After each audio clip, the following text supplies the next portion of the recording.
Clerk, do we have quorum? Sergeant at Arms, ring the quorum bell for 10 minutes.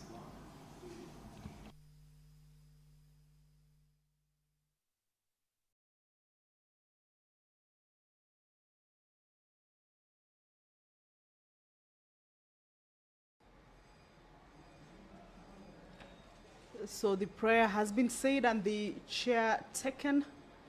However, there is a quorum hitch at the commencement of the sitting of the Senate, and the Speaker has directed that the quorum bell be rung. Of course, this is to alert the members of the Senate who perhaps are still within the precincts of Parliament, but yet to make their way into the House to at least hasten their steps and join their colleagues inside the chamber to be able to enable the House attain that much needed quorum and for the House to be able to commence this particular sitting. So as we wait for the House to correct, we shall continue to take a look at the business that has been lined up in the order paper this afternoon. Earlier on, I had indicated to you that the Forest Conservation and Management Amendment Bill is coming up for second reading, a bill that was already considered and passed at the National Assembly and now comes for concurrence at the Senate. This is a bill that the legislators at the National Assembly had underscored that the amendments are designed to respond to the emerging realities in forestry, including climate change, biodiversity loss, and the need for accountable governance structure. So it is a bill that the members of the Senate, as lined up for consideration this afternoon in the order paper, shall be taking course. Pursuant to provisions of House Standing Order number 52, paragraph 1, the Honorable Senator for Narok County, Senator Ledama Olekina, will make a statement. This regards the current fiscal approach adopted by the National Treasury regarding the funding of Parliament and its critical functions. Under the same standing order, the nominated Senator, Honorable Tabitha Mutinda, will make a statement. This regards the shortage of family planning commodities, and this is across the country, and the urgent need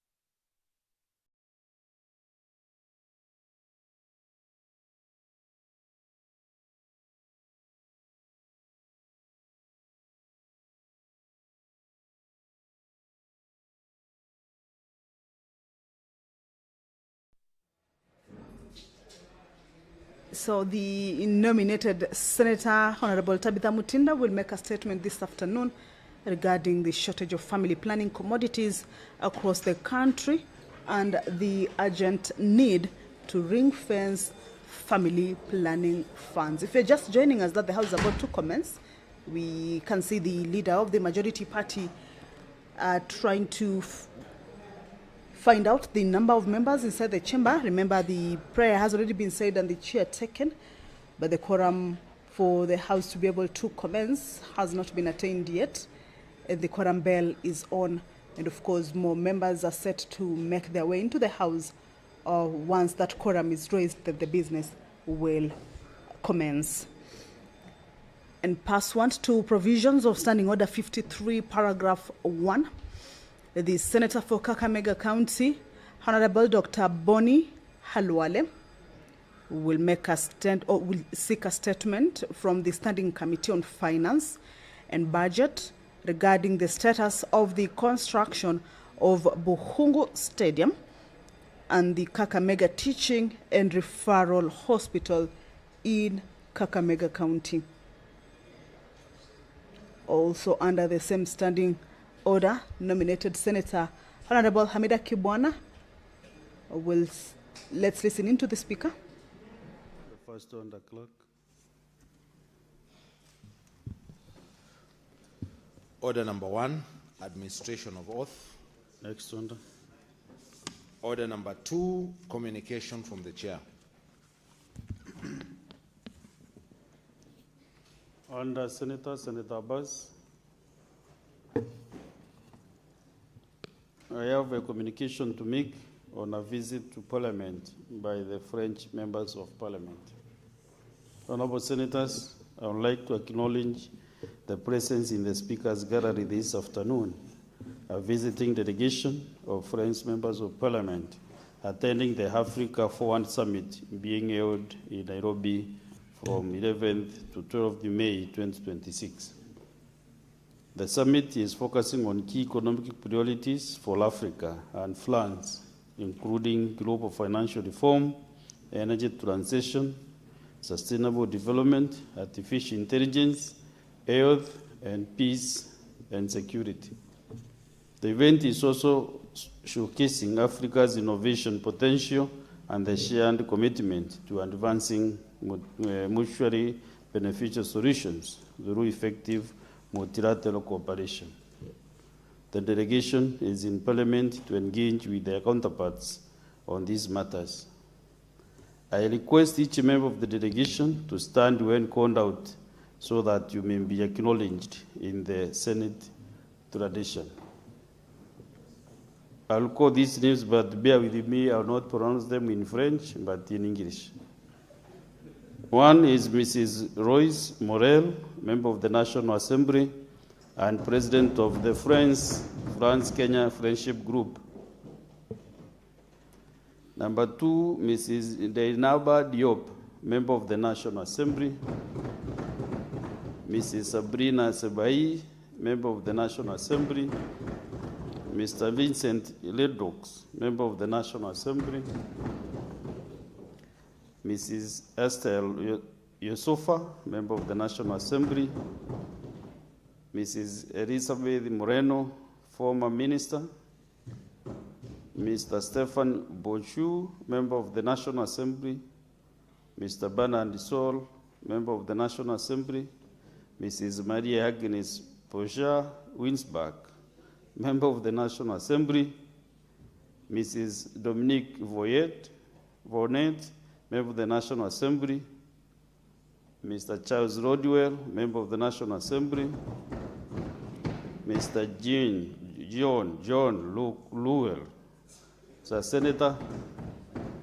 Mr. Henry Shabler, political advisor, French Embassy, Nairobi. Mr. Mathias Cuccinello, political advisor, French Embassy, Nairobi. Mr. Francois Joly, Administrator, National Assembly. Mr. Gotthard Gentilival, Administrator, Global Health Advocates. Mrs. Lola Loche, Parliamentary Assistant. Ms. John de Villeneuve, Political Attaché, French Embassy, Nairobi. And last but not the least, Mrs. Huguette Tiena, former member of the National Assembly. On behalf of the Senate and on my own behalf, I extend a warm welcome to the delegation and wish you a fruitful visit. Thank you. Senate Majority Leader, can you, in 2 minutes, welcome this group from French National Assembly? Honourable Senators, as you come in, please remain silent as you have met us here. Thank you, Mr. Speaker. I join you on behalf of the House to welcome this delegation of members of Parliament from the French National Assembly and the Senate who are visiting with us this afternoon. Like you have observed, Mr. Speaker, had rightly suspected that they are part of the French Africa Summit that's being hosted by the President alongside the President of France, who's... Honourable Senators, kindly, we have dignitaries from our colleague Parliament in France. So, Senator Boni, Senator Chalier. Thank you, Mr. Speaker. I'd rather begin because I suspect that probably the guest did not get a chance to listen to what I was saying. Mr. Speaker, I say on your behalf and that of my colleagues, I do join you in welcoming this distinguished delegation from the French National Assembly and the Senate who are part of the ongoing France-Africa Summit, Mr. Speaker. a celebration of two cultures, Mr. Speaker, that is being spearheaded by our president, and also the French president is here and seem to be having a good time in Nairobi. Mr. Speaker, I have watched his interactions with young people and the not so young, Mr. Speaker, and it's been quite a good time. Mr. Speaker, I hope that in the course of interaction this afternoon, they will witness Parliament in its rawest form, raw and uncut. Sometimes we agree, sometimes we disagree, but that's nothing unusual because I've also had the opportunity, Mr. Speaker, to watch their Parliament, and they sometimes have a go at each other just like we do here. So nothing really unusual, Mr. Speaker. I appreciate, Mr. Speaker, that they chose to visit the Senate, actually, and we'll have a chance to interact with members in the course and the duration of the time as a visit this afternoon. So, Mr. Speaker, I appreciate, I wish them well. I do hope that they will enjoy everything of that Kenya has to offer. That's during the daytime, but to tell them that there's even better at night, Mr. Speaker, that they should not restrict themselves to the official staying places of the restaurants where they've been. They should venture out at night and see Nairobi late at night. It's extremely beautiful. I thank you, Mr. Speaker.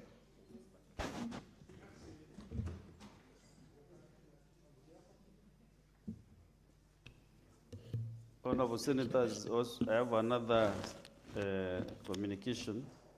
This is a visiting delegation of teachers and students from Visaoshwa Junior School in Nairobi City County. Honorable Senators, I would like to acknowledge the presence in the public gallery this afternoon, a visiting delegation of 5 teachers and 71 students from Visaoshwa Junior School in Nairobi City County. The delegation is visiting the Senate for an academic exposition. On behalf of the Senate and on my own behalf, I extend a warm welcome to the delegation and wish them a fruitful visit. Thank you. Senator Mutinda, you approached me that this group is a courtesy of you. Proceed under 2 minutes, and then I'll give Senator Sifuna 1 minute because, no, 2 minutes also because he is the senator representing Nairobi County. Proceed. Thank you, Mr. Speaker.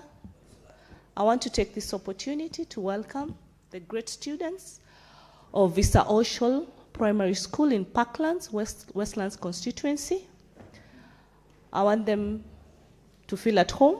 This is your space of leadership, a space that Parliament opens doors for young learners like you to come in and to learn how we conduct business in this house, to learn how we do things, and also to feel that one day you can be able to belong in this particular space. It's for everyone. Here, as your representatives, we do legislation. This is where we make the laws. Representation, where we represent you, and we also do oversight. We have the Speaker, who's the head of the House, as you have a head teacher in your institution. I would want to ask you to follow the rules that are in your school, to enjoy your studies. You have a bright future. You all look good. You're beautiful. And also, Mr. Speaker, allow me to really thank Visaoshwa head teacher, Mr. David, for allowing to take Jackson Tito, the young boy from Dandora, whose life has been out there in the public, and to thank Kenyans for finding it fit to support this young man and the school according him the academic opportunity to study in Visaoshwa from Dandora, where she had to sleep hungry with her siblings, where Tito had to leave everything and take care of his 4 siblings. But today, Tito is seated here in this gallery with his beautiful classmates that they study together and they have an opportunity to be here. I want to congratulate the school. I want to wish each and every student a great opportunity as you continue pursuing your career, as you continue pursuing your academic excellence. And to let every parent know that this space is a safe space for each and every young learner. No parent should feel uncomfortable when their students visit this house. It is a house that is open. This Senate is a house of integrity, is a house of dignity. It is a house that sets the highest standards of ensuring that we welcome our young learners and accord them the respect that they fully deserve, Mr. Speaker. With those many and few, I appreciate, as you are called to give our leader of delegation, Senator Sifuna, to extend his fatherly words to all the children, and to be more specific, Jackson Tito. Thank you, Mr. Speaker. Senator Mutinda, you know I might decline giving Senator Sifuna because you are intervening in my space. It is not your mandate to do that. Senator Sifuna, kindly utilize the 2 minutes. I hope the French delegation and the children from Visa Oshual notice that immediately my name is mentioned in this house, there is unnecessary ruckus. Everybody knows that I am a father, Honorable Speaker. My daughter is 9 years old. So when a member of my delegation says, I extend fatherly words to the students of Visa Oshual, I don't know why people get excited. You think you are the only fathers in this floor? Buana. Where we come from also, Mr. Speaker, we are capable of being fathers, and I want to confirm here. So, Speaker, without these distractions, just for the benefit of the French delegation, before I go to the students, you have a very wonderful team at the French embassy in Nairobi. I hope Arnaud is still there, but there's a very, very good representative of the French people. We have had a lot of support from that embassy for many programs that are run in Nairobi, in some of our poorer communities like in Kibra. They have supported art, they have supported music. They run a fantastic school here. Yes, it's called Alliance, in the middle of Nairobi here. Unfortunately, I've never had the opportunity to learn much of the French language, but you're welcome. And we thank you on behalf of the people of Nairobi. We thank the people of France for their friendship and for the support that has been extended through that embassy in Nairobi. Now, Honorable Speaker, those who remember, there was an issue about the land that, you know, Visa Oshual stands on. And we were all very scared, Honorable Speaker, because we were staring at the possibility of all these learners not having a place to go to school to. And I am happy that we continue as a leadership here in Nairobi to push for Visa Oshual Primary School to always remain what it has been. And I, as your representative, I hope every day that you are proud of the work that we do here on the floor of the Senate to give you an environment in which you can learn. I want to take this opportunity to welcome you. No, don't bother with these ones. I'm used to it. They can continue. But we remain focused. As the people of Nairobi, we are very focused. We are used to hecklers. We are used to people who call us names. But I want to encourage the students who are here this afternoon that your senator is very focused. And we are trying to build a nation that works for all of us and all of our generations. When I look at you, I see the face of my own daughter. And it is our responsibility for us as leaders to build a better country for you and for future generations. I thank you, Honorable Speaker.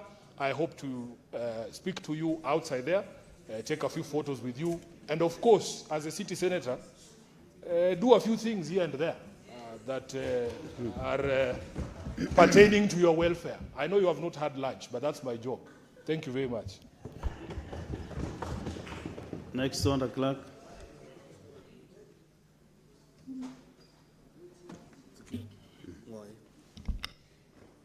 Order number 3, messages. Order number 4, petitions. Order number 5, papers. Next on. Order number 6, notices of motion.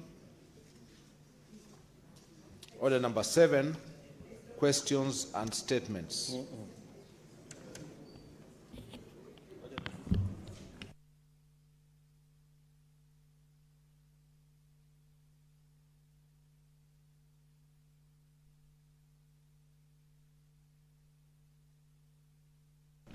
Senate Majority Leader. Mr. Speaker, I do hope you have noticed how full the House is at 2:50. It's because we mobilized as expected, Mr. Speaker, knowing full well that we have a very short time this week as our last week before we break on recess. And we agreed this afternoon at SPC that we will go straight to concluding very important business that is before the floor, a number of bills.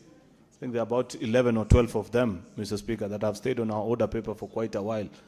Therefore, I want to seek your kind indulgence, Mr. Speaker, that we proceed as agreed during SPC straight to that business, because I can count that we have 24 delegations already in the House, Mr. Speaker.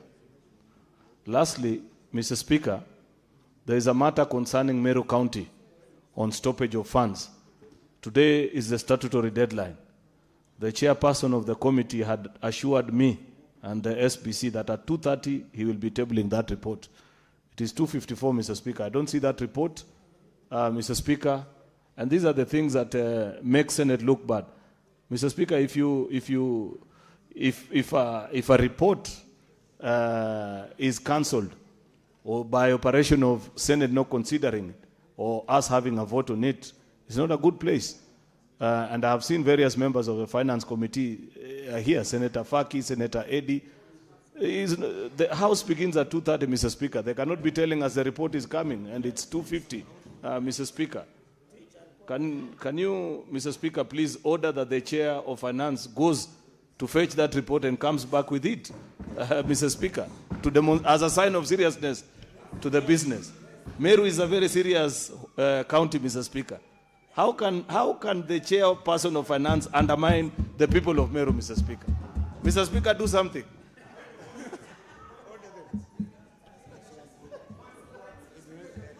But the majority leader is already seated. So there are two things we have requested majority leader. One is about the divisions. We move to divisions right away. Then number two is to have the report of the Meru matter to be brought, the report to be tabled by the chair, which he promised to do. And I have no doubts that the chair is ready to do that anytime. Yes, I can read his mood and I can see he's ready to table. Yeah. So, can you agree between the majority and minority side and agree whether we go to divisions now?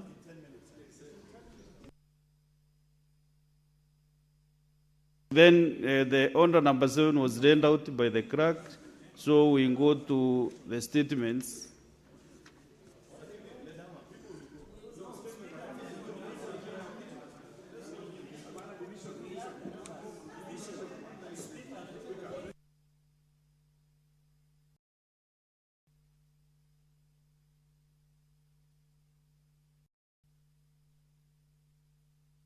Leadership of the House, please don't confuse the chair.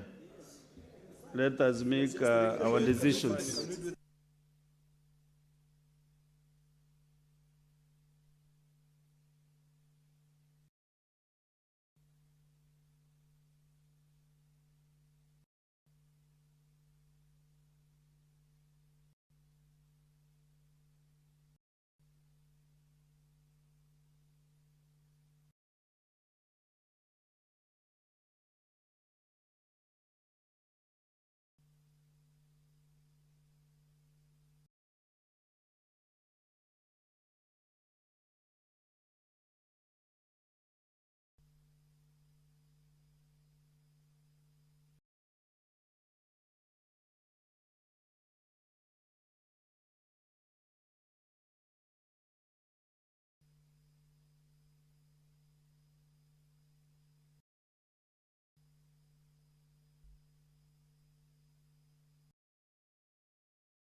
So, let us transact business, honorable senators, as you wait for more members to come in. Therefore, honorable senators, I'm reorganizing the order paper. We defer order number 7, 8, and 9. Then we go to order number 10. And on this one is actually the debate was concluded, so the mover to reply, Senator Veronica Maina. Within 1.05 minutes.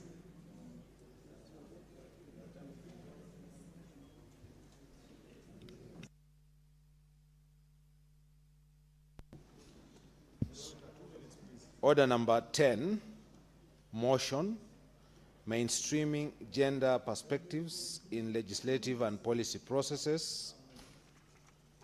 Mover to reply. Honorable Speaker, I want to take this opportunity to thank you for the opportunity you've given me to reply on this very important motion.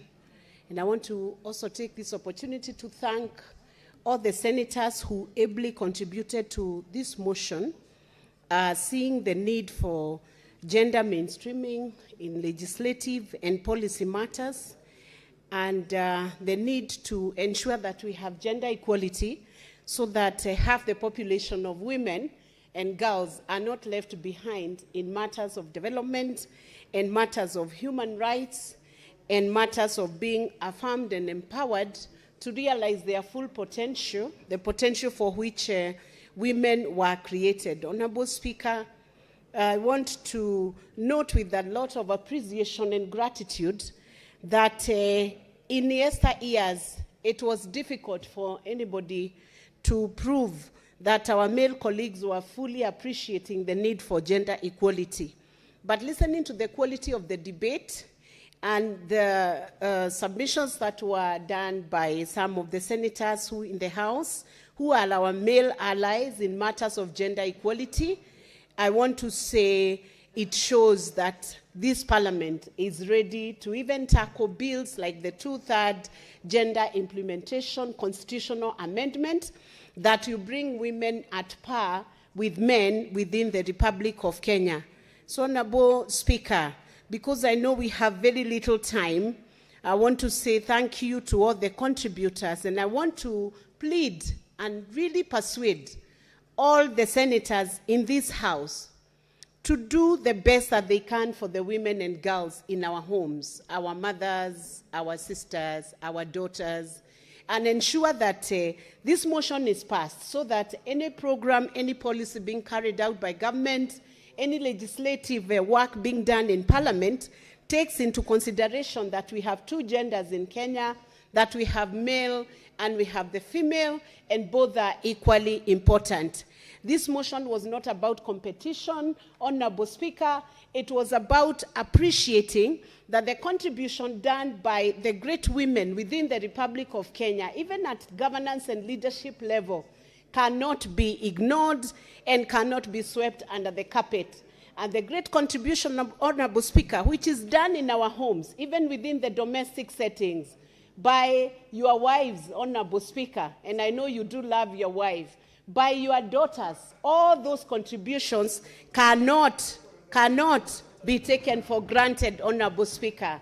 So, Honorable Speaker, I am very happy to reply and seek that all the senators, both male and female, do support this motion, and at a later date, do support the constitutional amendment on the implementation of two-third gender principle, so that we do not give Kenyans any more stories about gender equality, but we lead by example and we lead by supporting.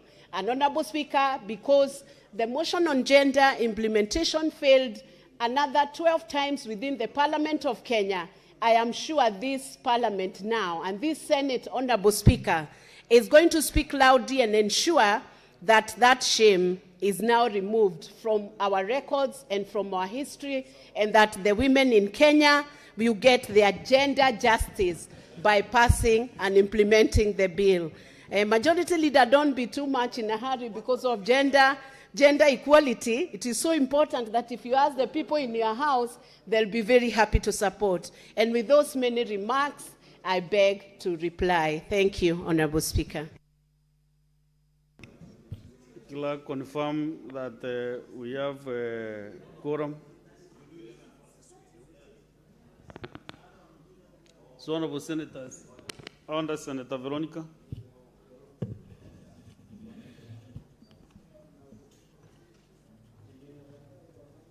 And I want to ascertain that this matter does not concern counties. And therefore, Honorable Senators, I put the question that aware that Article 27 of the Constitution of Kenya guarantees the right to equality and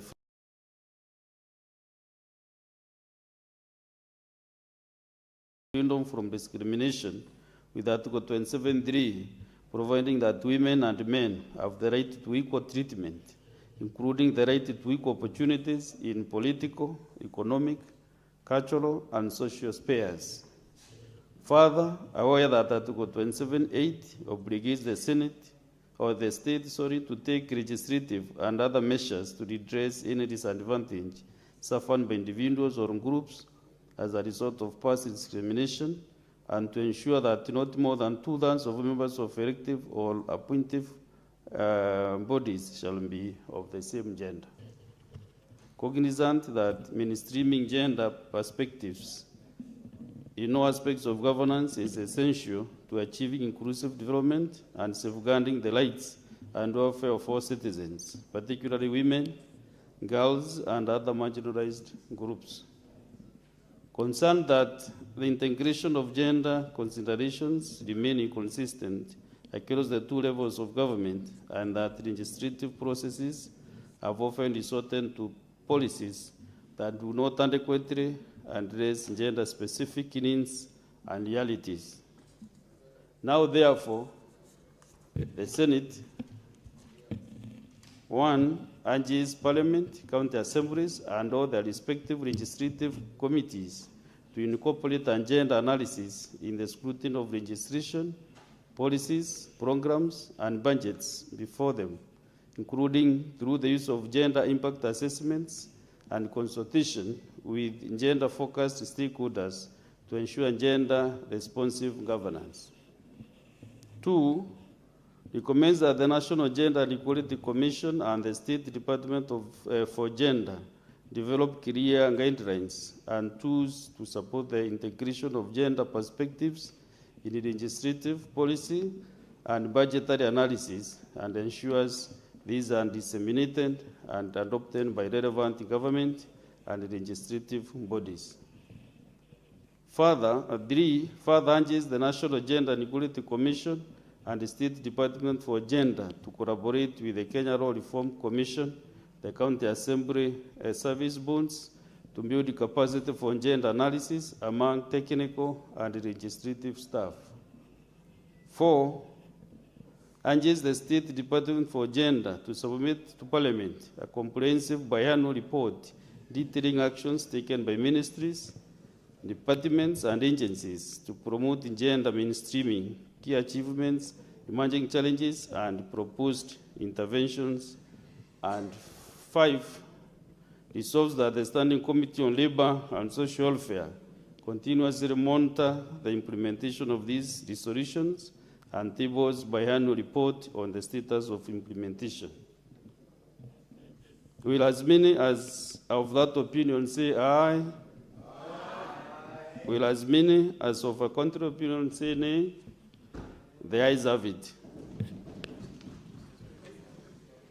Next on the clerk. Order number 11, the Equalization Fund Appropriation Bill, National Assembly Bills number 21 of 2025. Second reading. Mover to reply. Majority Leader. Mr. Speaker, I thank the members for speaking to this bill. I beg to reply.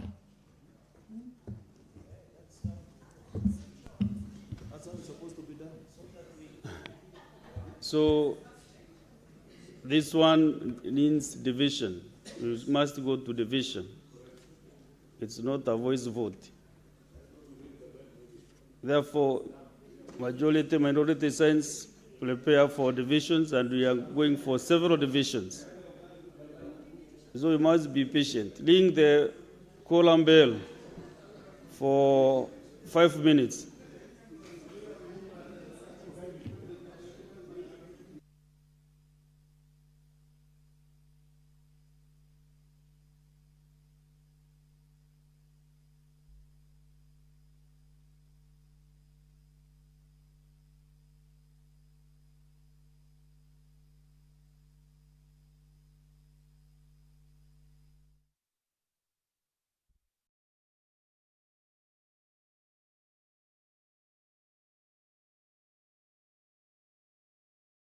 Preparing to go into division.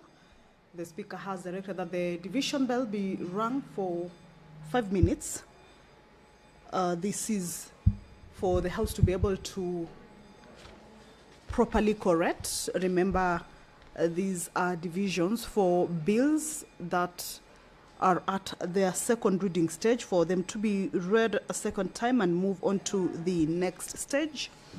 The quorum that will be needed for these bills to pass will be 24. And of course, that will require a support of 24 members, that is the delegates from the counties or representing each county. And these bills include the Division of Revenue Bill, a bill originating from the National Assembly, Bill number 2 of 2026. This is a bill that allocates money to the county governments as well as the national government. In this particular bill, the National Assembly had proposed that the county governments be given a total of 420 billion Kenya shillings for the next financial year, that is the 2026-2027. However, during the debate at the Senate, the senators proposed that the money be increased to 450 billion Kenya shillings. So this bill is going into division for the members of the Senate to be able to allow this particular bill to go into the next stage. And of course, following that disagreement in the proposals for the allocations to the county government, then this bill will be perhaps headed for the mediation committee. The culture bill is also one of the bills that is lined up for consideration. at the committee, at the division stage, also for it to be read for the second time.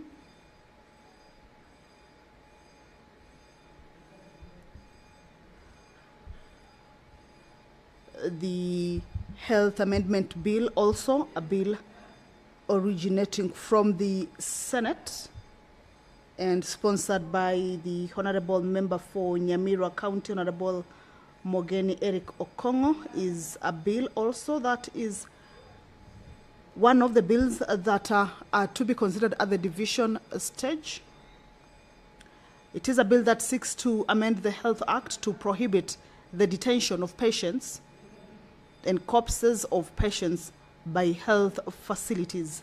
This is a bill whose debate members of the Senate had indicated that it is long overdue and that health facilities should not be detaining patients as well as corpses for lack of payment. And this is a bill that the members shall also be able to consider at the division stage.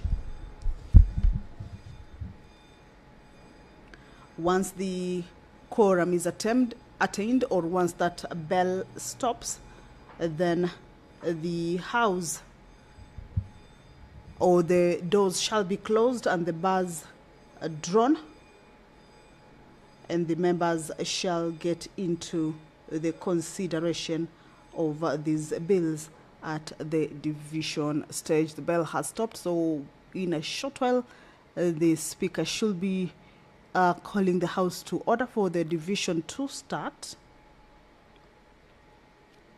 However, the culture bill is one that seeks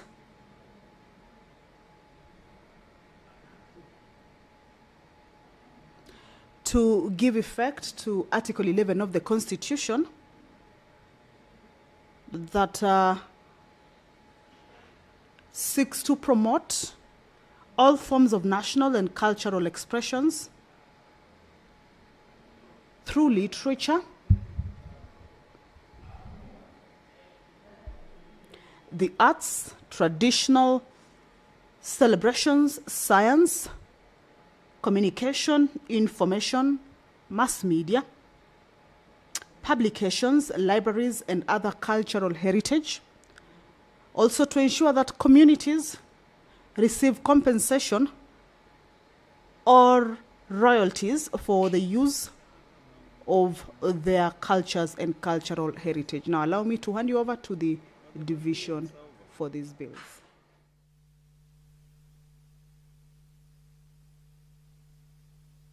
Sorry, Sergeant at Arms.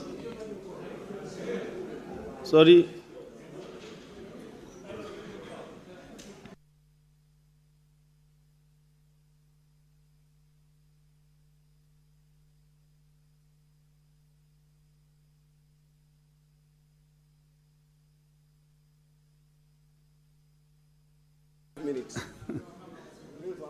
Okay, Sergeant at Arms, leading the Coolam Bell for 5 more minutes.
So the members of the Senate are just waiting to get into the division stage as had been directed earlier or had been communicated earlier. Remember, this week the members of the Senate shall be proceeding on a short recess, and there are bills that have been at the division stage. Debate on them, which means during the second reading, was concluded and dispensed with. However, that stage where there is division for the bill to be read a second time and for the members to be able to concur with it is the point that this afternoon the members are set to be getting into. They're about 11, they're about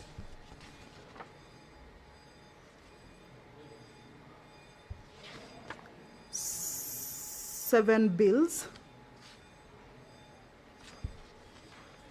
There are about 7 bills. One is the Division of Revenue Bill. The second one is the Culture Bill, originating from the National Assembly. The third bill is the Public Audit Amendment Bill, also originating from the National Assembly. The Health Amendment Bill, originating from the Senate. The Agriculture Produce Minimum Guaranteed Returns Bill, originating from the Senate by the nominated Senator Veronica Maina. The National Construction Authority Amendment Bill, originating from the Senate by Honorable Senator Eddie Okech.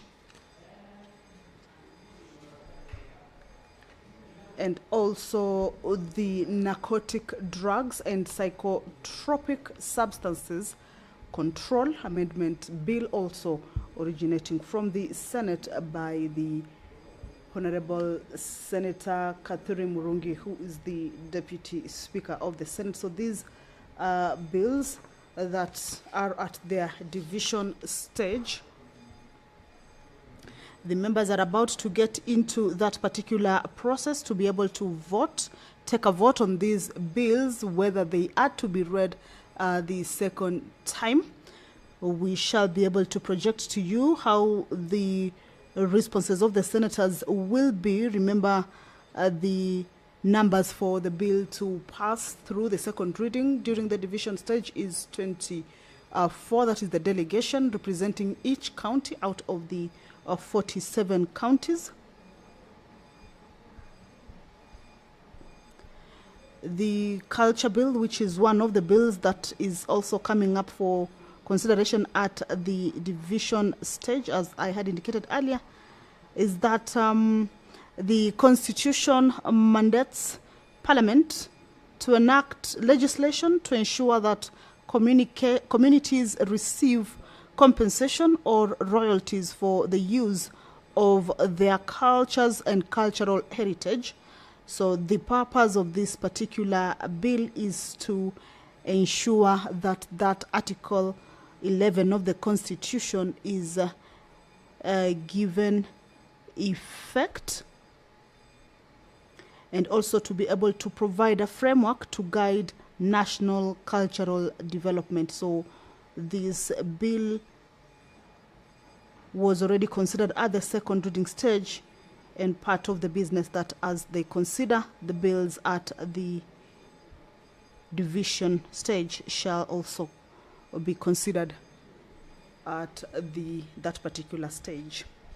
The National Construction Authority Amendment Bill, a bill that is sponsored by the Senator Honorable Eddie Okech, is a bill that seeks to amend the National Construction Authority Act, Cap 118, to include provisions relating to environmentally sustainable construction practices and resilience against climate change risks within the construction industry. Remember, climate change is one of the issues that the country has been taking or putting into consideration and taking measures to ensure that the climate change does not affect or does not impact on the livelihoods and lives of the people. So the construction sector is also one that this bill seeks to also align it with the measures that shall be taking into consideration the changes in the environment. Remember, the construction sector plays a crucial role in the development of Kenya's infrastructure and economy. However, it is also significantly, all right, the business around the division is about to commence. Allow me to hand you over. Senator Tams, now you can close the doors and draw the bars.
Clerk, let's go to the next order. We start the divisions.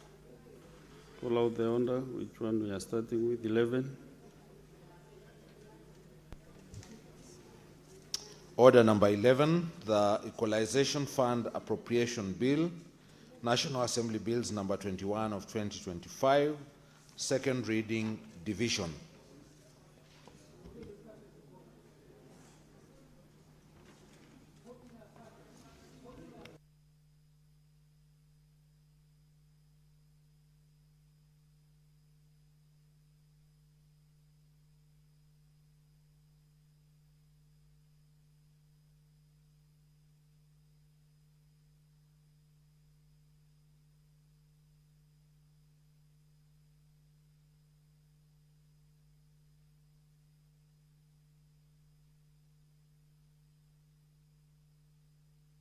Order of senators, we are going to the division and we are starting. Actually, the order has been called out. So make to your seats very fast.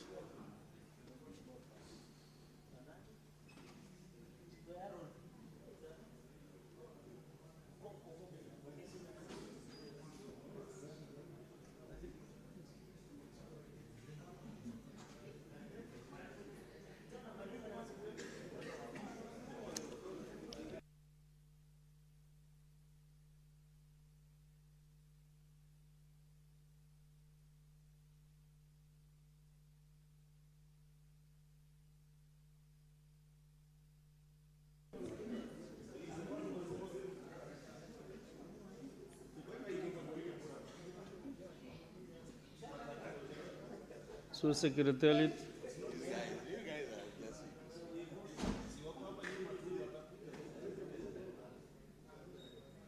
So Senator Tams, can you collect the unattended cans Oh no, you are not using guns, but okay. I think of we went in digital.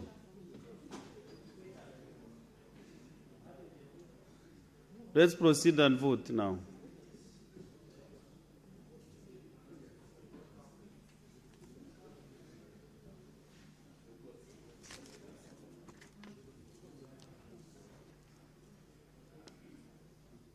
And the vote is on the Equalization Fund, Appropriation Bill, National Assembly Bills number 21 of 2025.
Senators Mohamed Chute, Mazao Stewart, Mulango James, Okech Andy, Seki Olelenko. Can you approach the the table and vote.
Honorable Senators, I want to give results for the Equalization Fund Appropriation Bill, National Assembly Bills number 21 of 2025.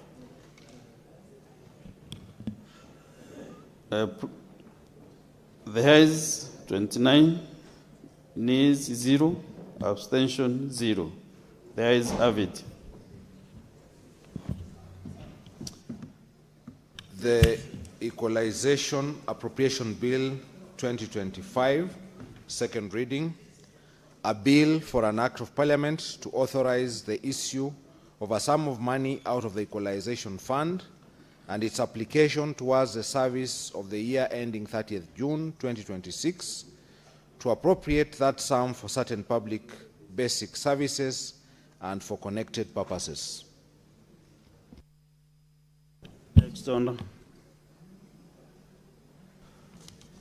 Order number 12, the Division of Revenue Bill National Assembly Bills number 2 of 2026, second reading, division.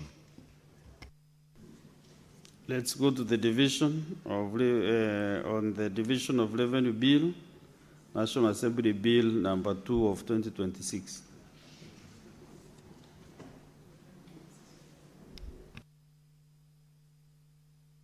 You can proceed and vote.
Honorable Senators, these are the results of the division of the revenue bill, National Assembly Bills number 2 of 2026. Ayes 29, nays 0, abstention 0. The ayes have it. The division of revenue bill, National Assembly Bills number 2 of 2026, second reading. A bill for an act of parliament to provide for the equitable division of revenue raised nationally between the national and county governments in the 2026-2027 financial year and for connected purposes. Next on.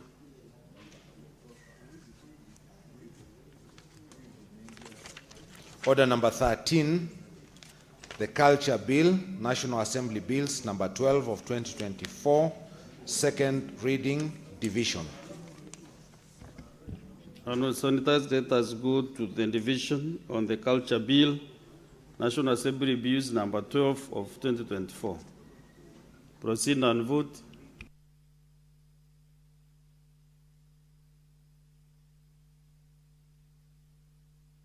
Honorable Senators, you are voting.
Senator Chalage,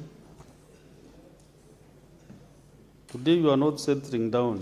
The last 1 hour you have just been moving across the aisles, moving. So therefore, Honorable Senators, these are the results of the Culture Bill, National Assembly Bills number 12 of 2024. Ayes 29, nays 0, abstention 0. The ayes have it. The Culture Bill, National Assembly Bills number 12 of 2024, second reading. A bill for an act of parliament to give effect to Article 11, 3A of the Constitution to provide for the protection and promotion of culture and the cultural heritage of communities and for connected purposes. Next one, the clerk.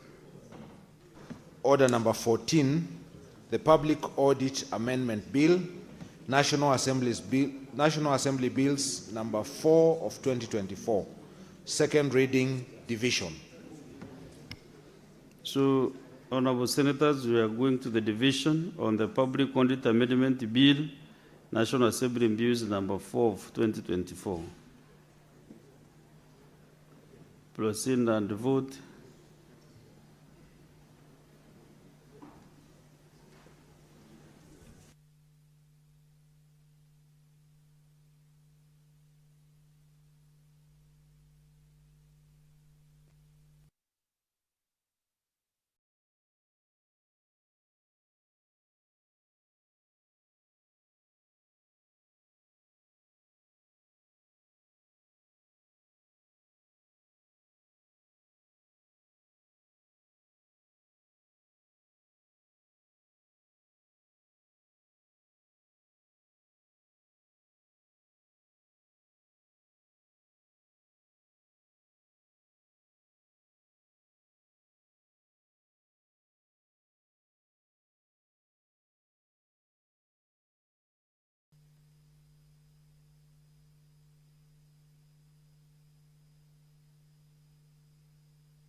Honorable Senators, the following senators should proceed to the table and vote.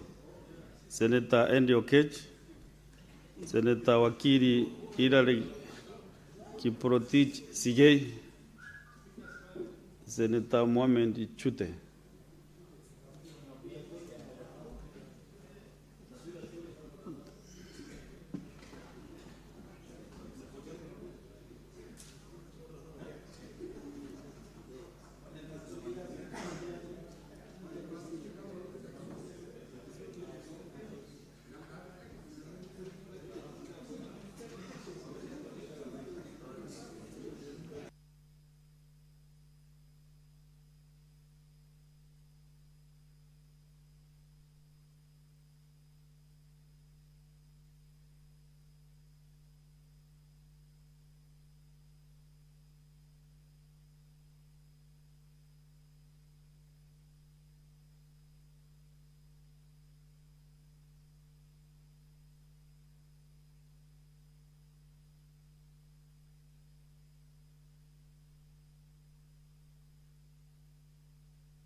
These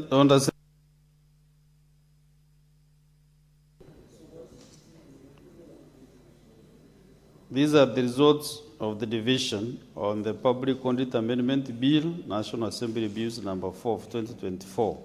Ayes 31, nays 0, abstention 0. The ayes have it. The Public Audit Amendment Bill, National Assembly Bills number 4 of 2024, second reading. A bill for an act of parliament to amend the Public Audit Act 2015 and for connected purposes. Next order.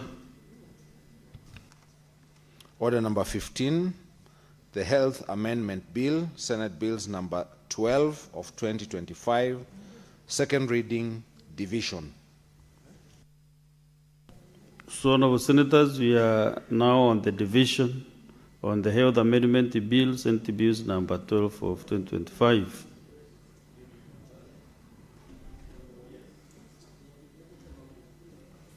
Proceed and vote.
Senator Mwijihaji Mohamed Faki, Senator Okech Endi Gisheru.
Honorable Senators, Senator Kinyua.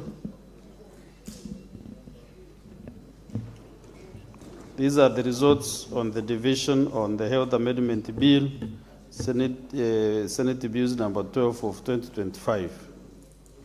Ayes that 1, nays 0, abstention 0. The ayes have it. The Health Amendment Bill, Senate Bills number 12 of 2025, second reading. A bill for an Act of Parliament to amend the Health Act to prohibit the detention of patients and corpses of patients by health facilities. Next, Under Clerk. Order number 16, the Agriculture Produce Minimum Guaranteed Returns Bill, Senate Bills number 17 of 2025, second reading, division. So, Honorable Senators, we are going to the division on the Agriculture Produce Minimum Guaranteed Returns Bill, Senate Bills number 17 of 2025. Proceed and vote.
Under Senators, Senator Andy. Senator Andy Okech.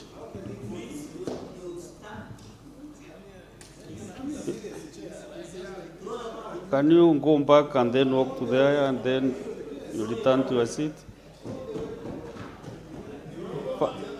Senator Andy. Senator Andy Okech. You first close where you closed. Then you clean your mess first.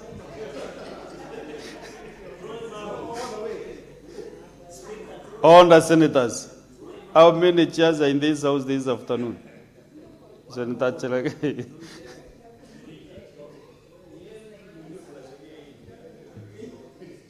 Okay, honorable senators, this is the results of the division of the Agriculture Produce Minimum Guaranteed Returns Bill, Senate Bills number 17 of 2025. Ayes that 1, nays 0, abstention 0. The ayes have it. The Agriculture Produce Minimum Guaranteed Returns Bill, Senate Bills number 17 of 2025, second reading. A bill for an act of parliament to support agriculture production by providing a framework for ensuring minimum guaranteed returns in counties and for connected purposes.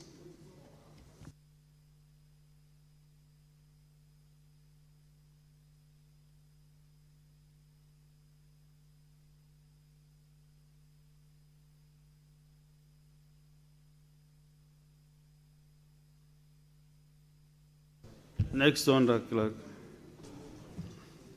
Order number 17, the National Construction Authority Amendment Bill, Senate Bills number 15 of 2025, second reading, division. Honorable senators, now we are on the division of the National Construction Authority Amendment Bill, Senate Bills number 15 of 2025.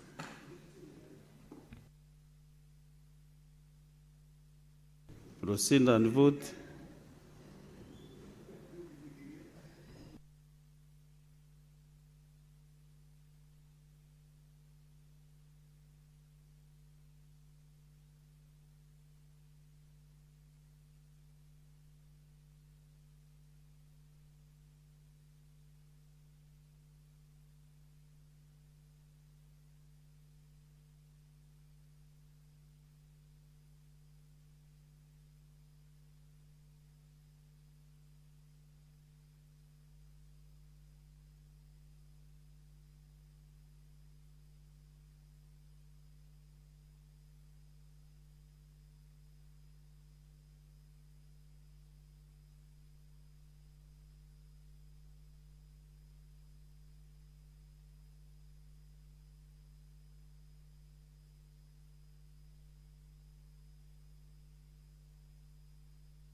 Senator Lalengwe Steve, Senator Paul Kalungu. Oh, you're already here, okay.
Honorable Senators, these are the results of the division on the National Construction Authority Amendment Bill, Senate Bills number 15 of 2025.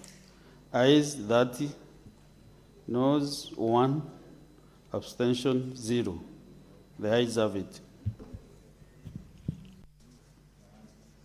The National Construction Authority Amendment Bill, Senate Bills number 15 of 2025, second reading. A bill for an act of parliament to amend the National Construction Authority Act and for connected purposes.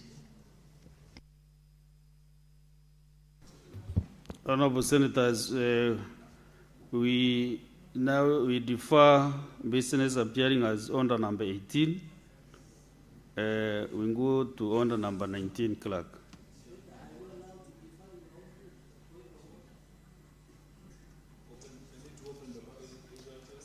Are we not on the... We are in division. Order number 19, motion, consideration of the report of the Mediation Committee on the National Disaster Risk Management Bill, National Assembly Bills number 24 of 2023, division. Honorable Senators, this is actually the last division before we go to the Committee of the Whole, and we are going to the division on the consideration of the report of the Mediation Committee on the National Disaster Risk Management Bill, National Assembly Bills number 24 of 2023.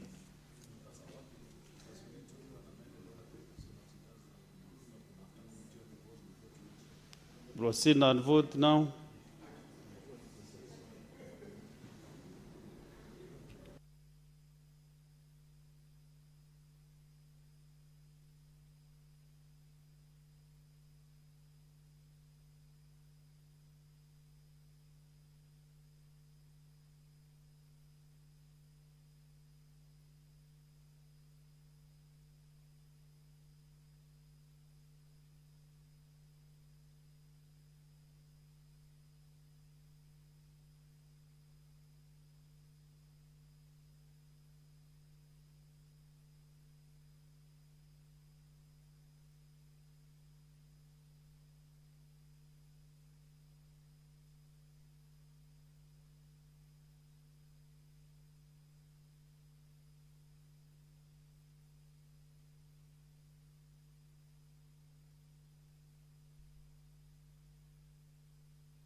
I can see you already there. Let me avoid calling you then. Senator Andy Okech, Senator Sifuna Edwin, Senator Dangwa Paul.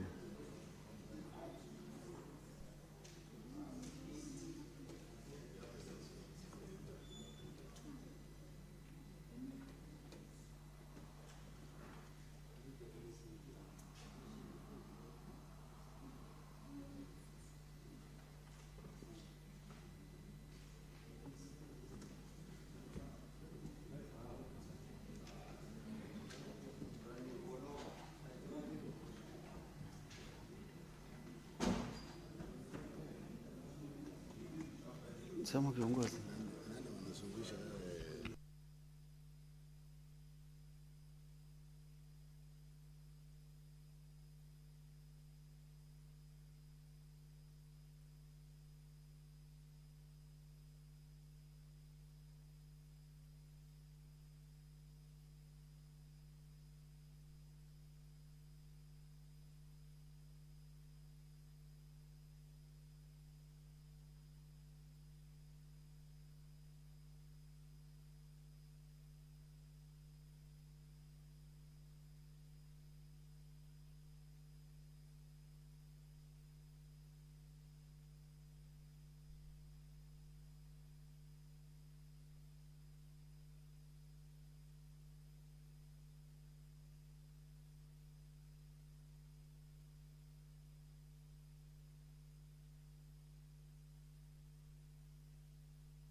Honourable Senators,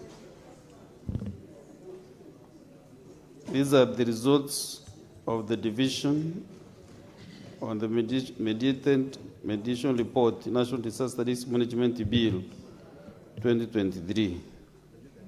Ayes 30, nays 0, abstention 0. The ayes have it.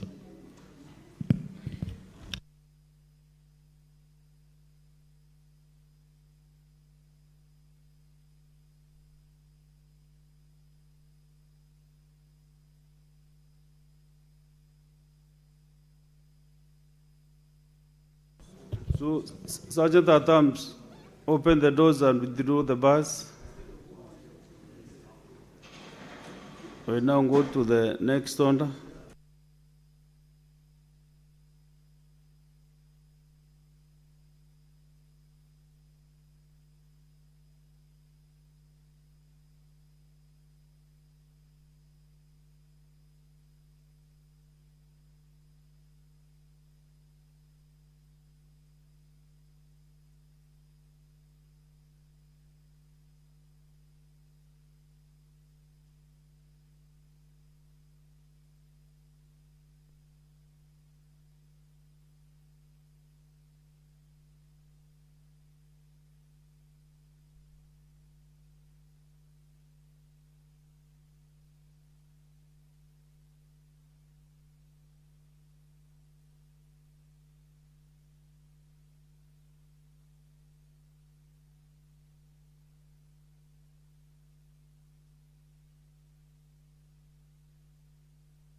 Honorable Senators, we are now going to the Committee of the Whole,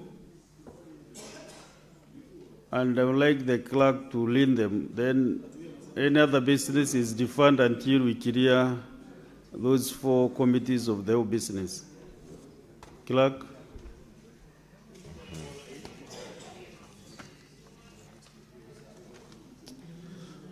Order number 21, Division of Revenue Bill, National Assembly Bills number 2 of 2026, Committee of the Whole. Order number 22, the Equalization Fund Appropriation Bill, National Assembly Bills number 21 of 2025, Committee of the Whole. Order number 30, the Kenya National Council for Population and Development Bill, National Assembly Bills number 72 of 2023, Committee of the Whole. Order number 31, the Public Procurement and Asset Disposal Amendment Bill, National Assembly Bills number 48 of 2024, Committee of the Whole. Honorable Senators, can you be attentive on the proceedings in the House? Senator Chalagay, Senator Joe Nyutu, Senator Okech,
Honorable Senators, you may now take your seats. Order, members. Senator Veronica, Senator Manzo, Senator Kisang, take your seats. Senator, take your seats.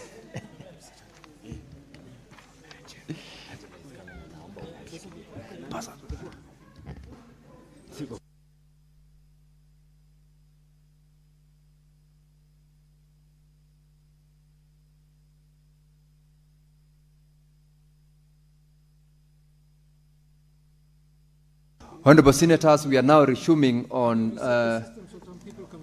the Committee of the Whole, and we will start with the Division of Revenue Bill, National Assembly Bills number 2 of 2026.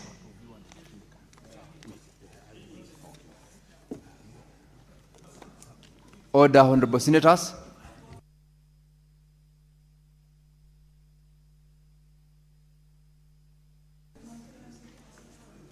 We may now proceed. Clauses 3 and 4.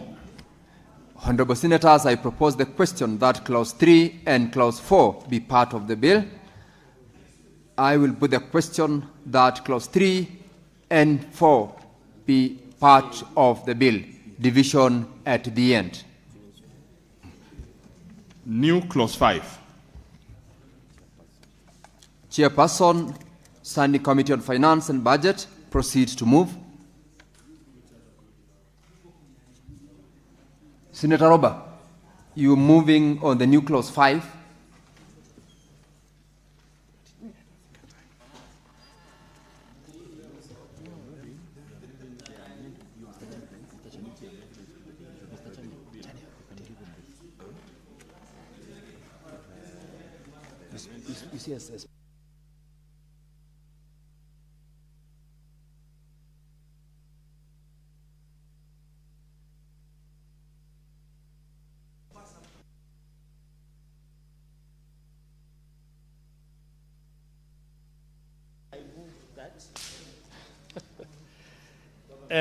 Chair, I move that the bill be amended.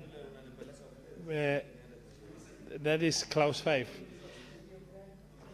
I move that the bill be amended by inserting the clauses as indicated in the order paper and be read a second time. Senators, I propose the question that new clause 5 be now read a second time, and I put the question that new clause 5 be now read a second time. Division at the end. Next, clerk. The schedule. I propose the question that the schedule be part of the bill. Mover, that's the chairperson, Standing Committee on Finance and Budget, proceed to move. Chair, I propose that the bill be amended as indicated in the order paper. I now propose the question that the schedule be amended as proposed, and I put the question that the schedule be amended as proposed. Division at the end. What is the issue, Senator Samson? We are prosecuting. Mr. Speaker, just a quick comment. While we appreciate the introduction of Schedule 4, which I have seen the increment going to counties from 415 billion last financial year, 420 billion that was proposed by National Assembly, and then now the Senate proposes additional 454 billion, which I support. My only concern, Mr. Speaker, or Mr. Chair, is on the issue of equalization fund. I don't know what, Chair, would have happened, because you remember in the equalization bill, Chair, there is 62 billion that is yet to be released to equalization fund. Yet the committee is scheduling 10.2 billion through equalization fund. So, Chair, I would need the clarity in terms of non-remitted of, I think, 62 billion, Mr. Chairperson. So that clarity will be very important, while I appreciate the increment to 454 billion to counties. Well, Senator Chergey, that is noted, but you will note that the matter on the equalization fund is coming up in the next bill under order number 22. So that will be the point where your comment will come in. Let's proceed to the next. Clause 2, the title, and clause 1. I propose the question that clause 2, the title, and clause 1 be part of the bill, and I put the question that clause 2, the title, and clause 1 be part of the bill. Division at the end.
Senator Ali Roper, please approach the chair here.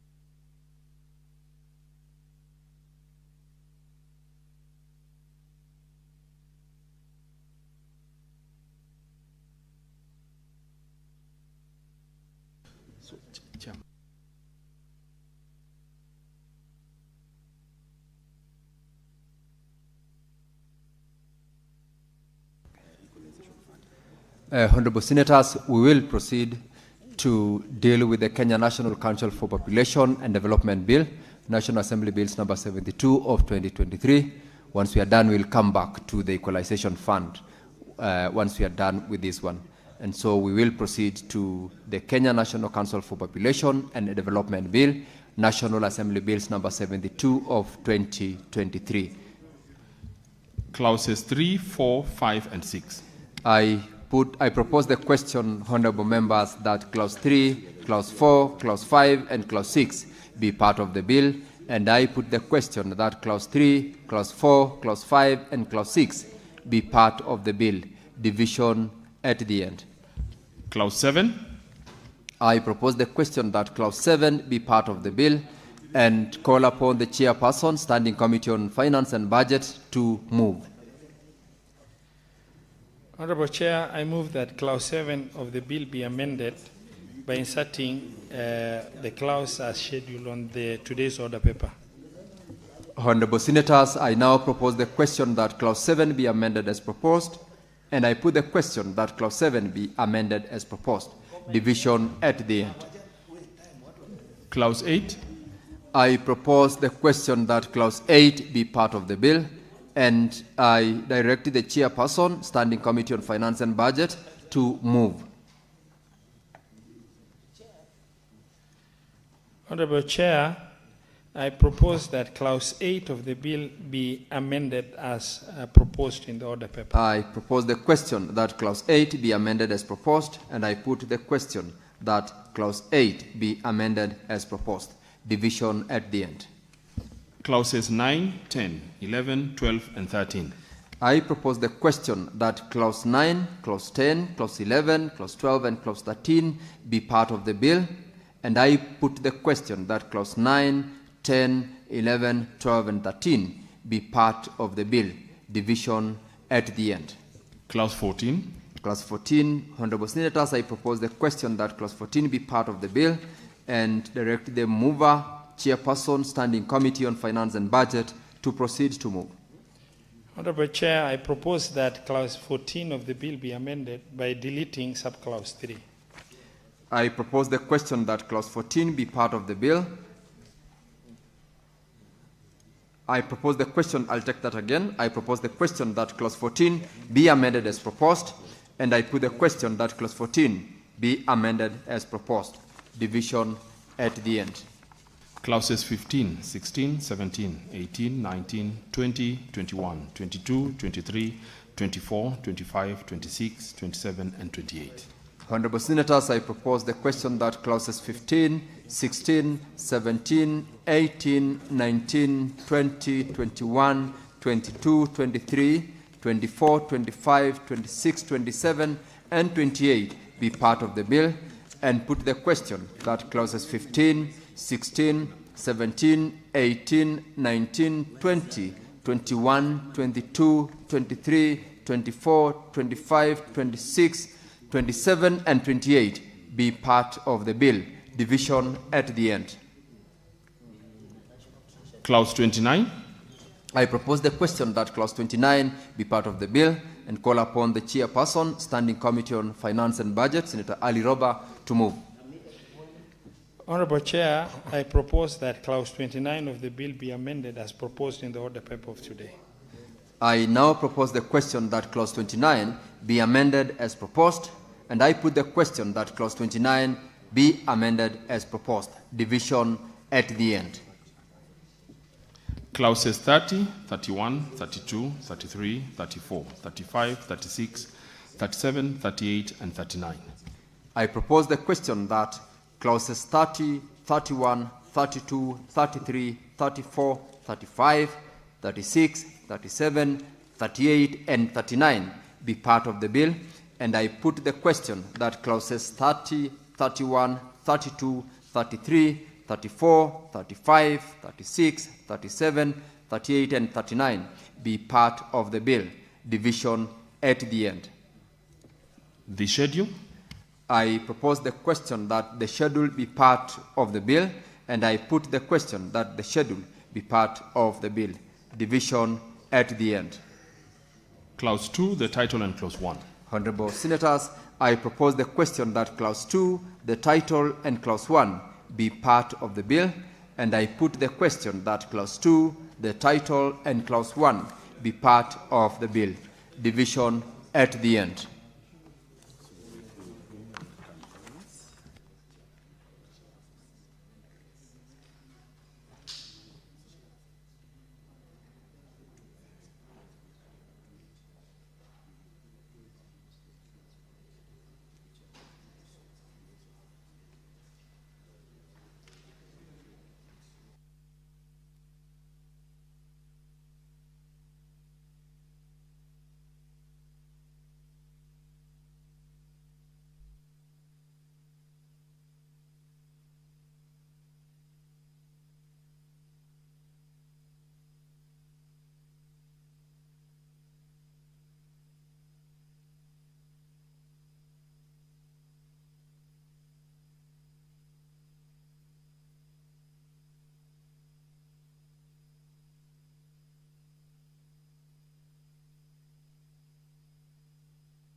All right, honorable members, we are proceeding to the Equalization Fund Appropriation Bill, National Assembly Bills number 21 of 2025.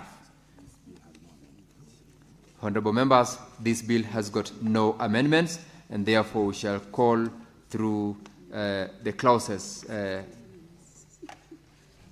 listed here. Clerk, you may call out.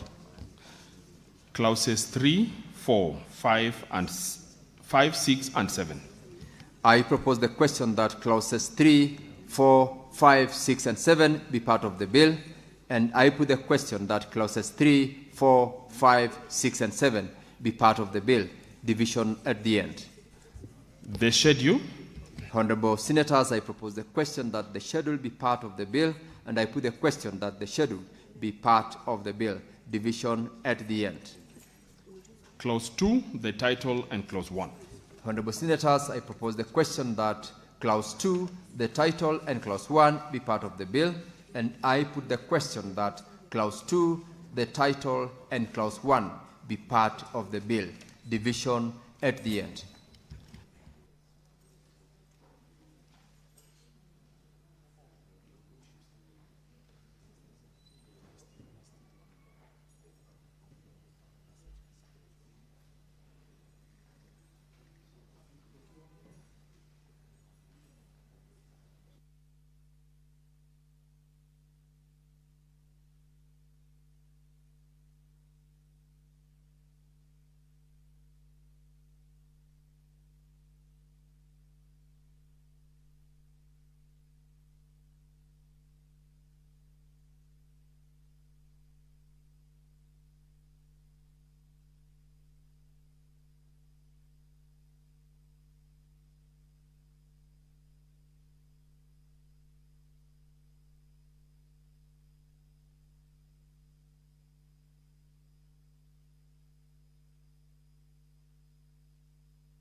Honorable Senators, now we are dealing with the Public Procurement and Asset Disposal Amendment Bill, National Assembly Bills number 48 of 2024. We shall proceed. Honorable members, this bill equally has got no amendments. Clauses 3, 4, 5, 6, 7, 8, 9, and 10. I propose the question that clauses 3, 4, 5, 6, 7, 8, 9, and 10 be part of the bill, and I put the question that clauses 3, 4, 5, 6, 7, 8, 9, and 10 be part of the bill. Division at the end. Clauses 11, 12, 13, 14, 15, 16, 17, 18, 19, and 20. Honorable Senators, I propose the question that clauses 11, 12, 13, 14, 15, 16, 17, 18, 19, and 20 be part of the bill, and I put the question that clauses 11, 12, 13, 14, 15, 16, 17, 18, 19, and 20 be part of the bill. Division at the end. Clauses 21, 22, 23, 24, 25, and 26. I propose the question that clauses 21, 22, 23, 24, 25, and 26 be part of the bill, and I put the question that clauses 21, 22, 23, 24, 25, and 26 be part of the bill. Division at the end. Clause 2, the title, and Clause 1. Honorable members, I propose the question that Clause 2, the title, and Clause 1 be part of the bill, and I put the question that Clause 2, the title, and Clause 1 be part of the bill. Division at the end.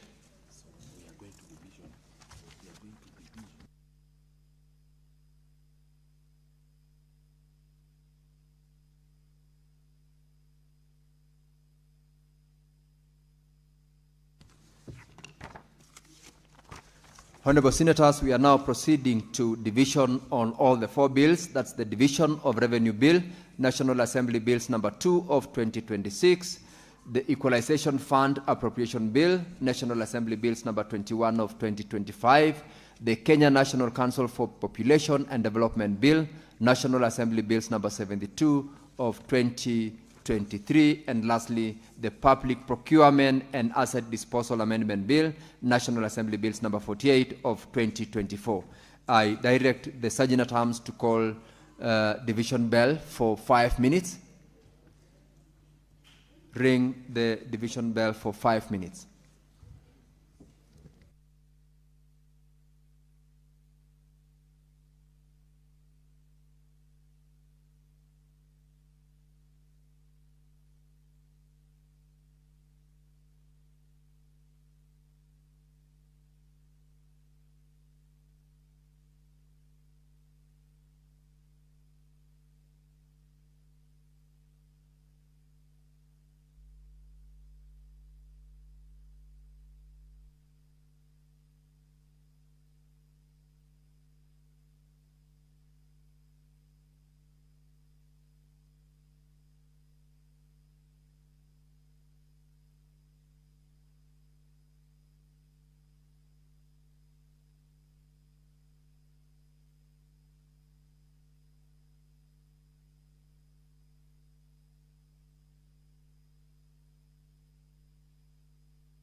Sergeant at Arms, you continue ringing for a further 5 minutes the division bell.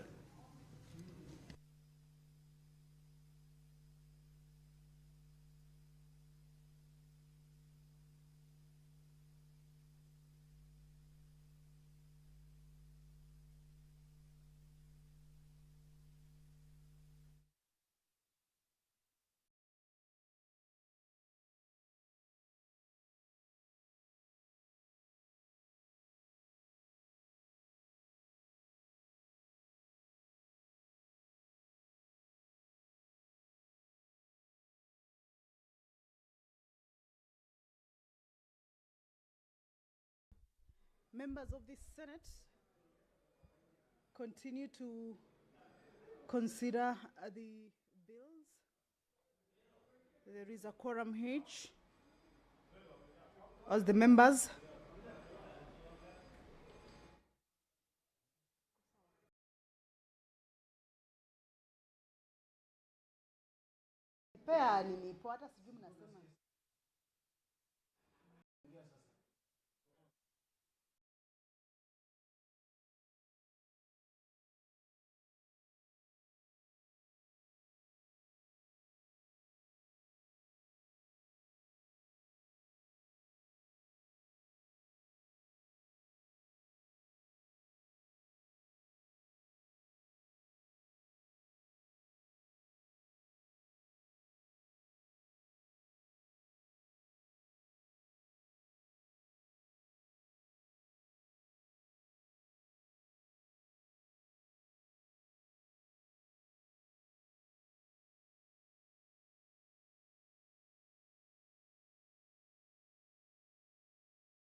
the House has lacked quorum or faced a quorum hitch as the division of the revenue bill was under consideration at the committee of the whole.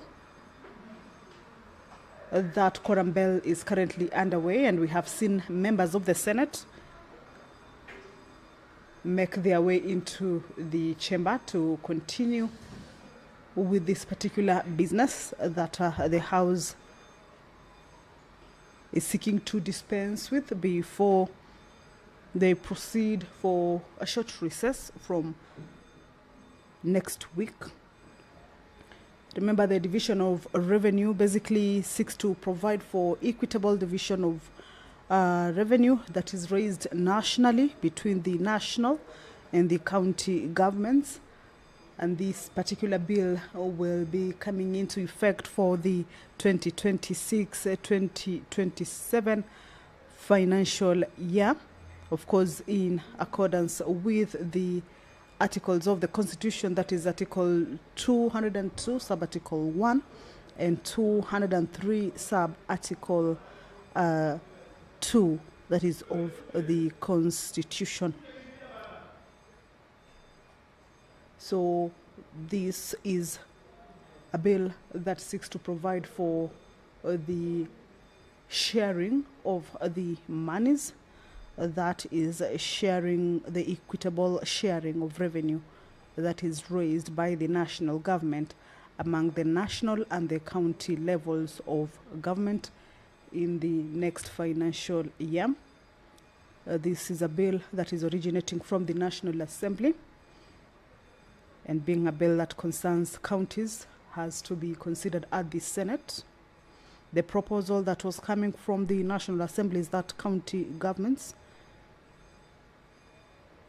or rather the bill proposes an allocation of 2.4 trillion to the national government and 420 billion to the county governments for the financial year 2026-2027 as equitable share of revenue that is raised nationally.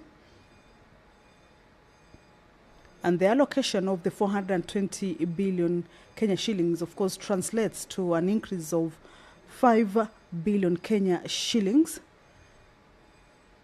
bearing in mind that this particular financial year, the 2025-2026, the county governments were allocated 415 billion to share amongst themselves. But these monies, the Senate has indicated that the increment is not enough, is not adequate, and therefore have been pushing for the allocation of 450 billion to be able to be taken to the county governments for them to be able to undertake the functions that have been moved to the county governments or to the devolved units. The 5 billion Kenya shillings increase is a 1.2% from a base of 415 billion that was allocated in this financial year, that is 2025-2026.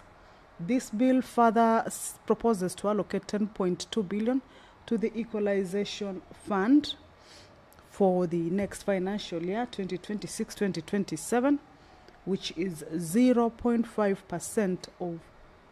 All right, let's listen into the proceedings of the House as the House continues with the consideration of the Division of Revenue Bill at the Committee of the Whole. Order, honorable members.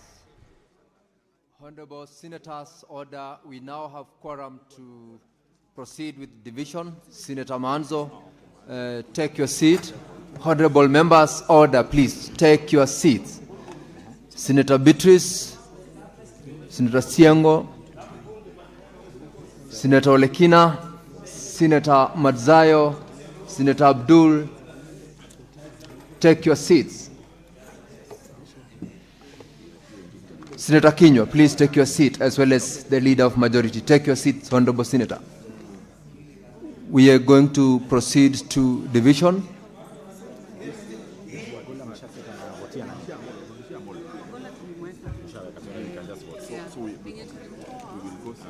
We will now proceed, honorable members, to the division. We will start with the Division of Revenue Bill, National Assembly Bill number 2 of 2026.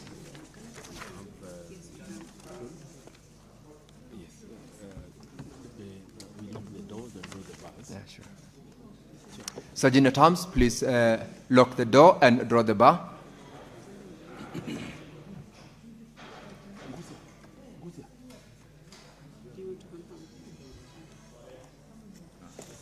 Once the doors are locked and the bars is drawn, honorable senators, we are set to proceed.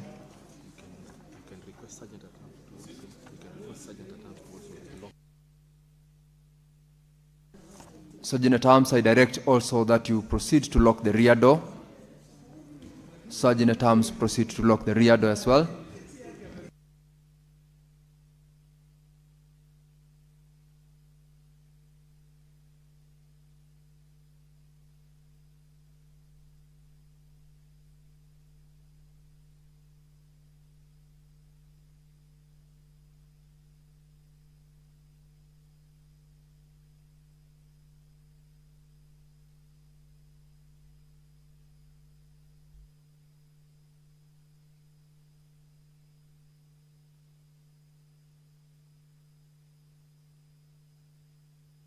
Honorable members, we will now proceed to division on the Division of Revenue Bill, National Assembly Bills number 2 of 2026, divisions.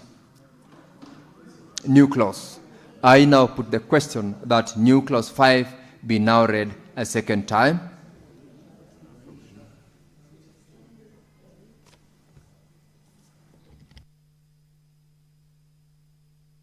Honorable senators, you may now start to vote.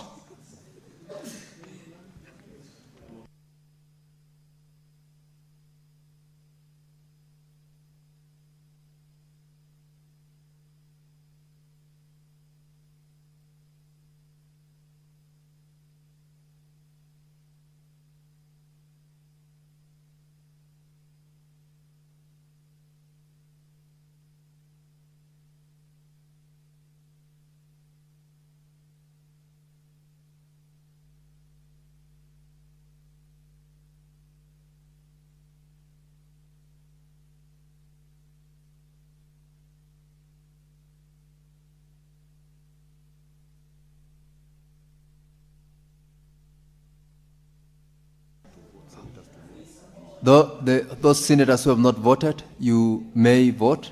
We've got 6 members who are yet to vote.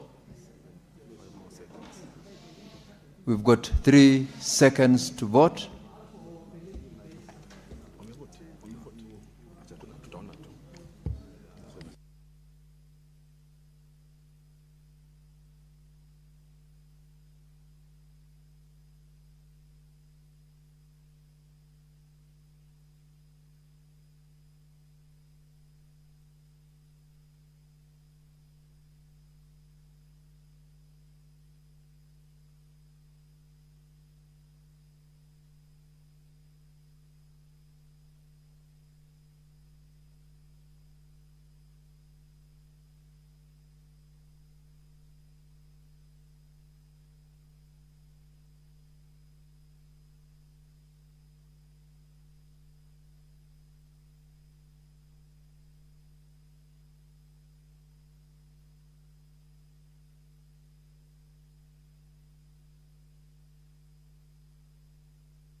We can proceed now to the next, that is clauses with amendments, and I will proceed to put the question that the schedule be amended as proposed. I put the question that the schedule be amended as proposed.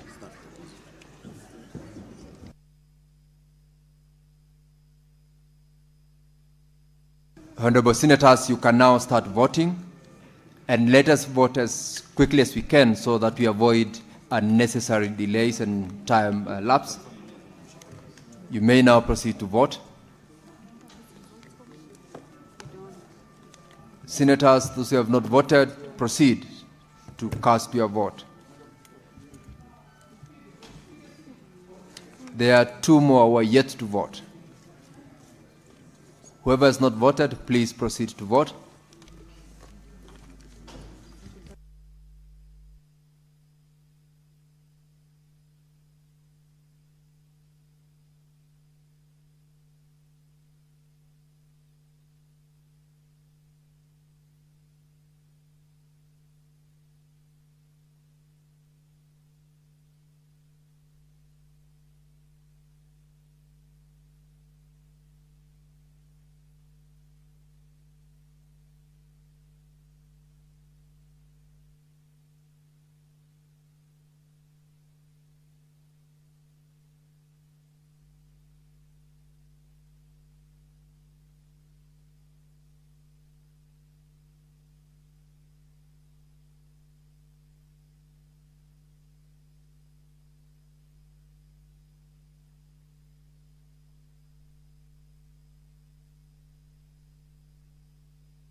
Thank you, Clerk. Now you'll proceed to the third question on all clauses, and I'll proceed to put the question that clauses 3, 4, new clause 5, the schedule as amended, clause 2, the title, and clause 1 be part of the bill.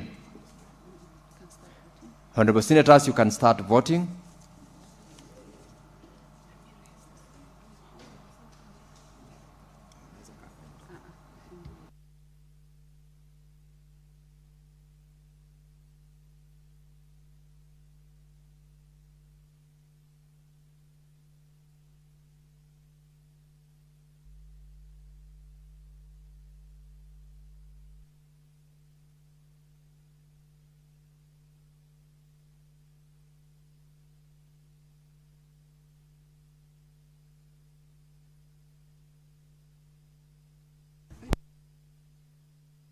Yet to vote. There's one member who is yet to vote. If you have not voted, please, that's done.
Honorable members, we are done with the division of revenue bill.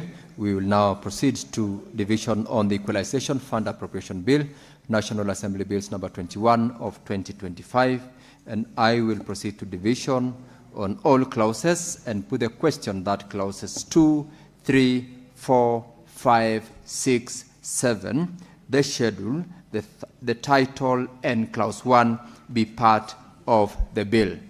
Honorable Senators, you may proceed to vote. Proceed to cast your vote, honorable members.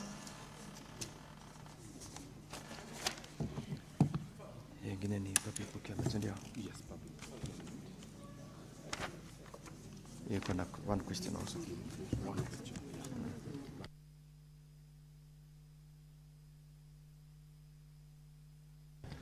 There's one more member who is yet to cast his vote. One more senator is yet to cast his vote. If you have not voted, please vote before time lapses.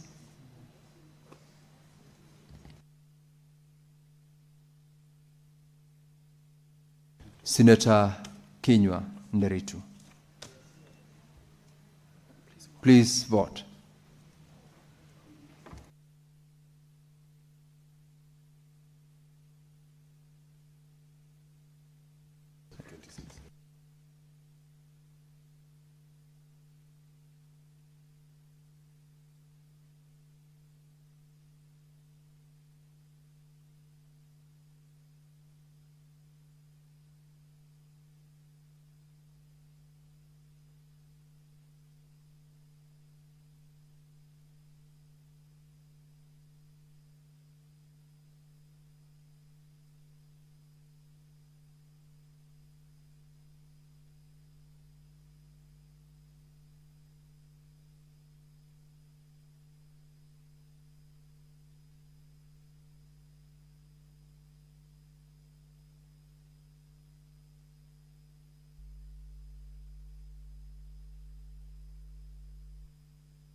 Council, we have 3 questions there.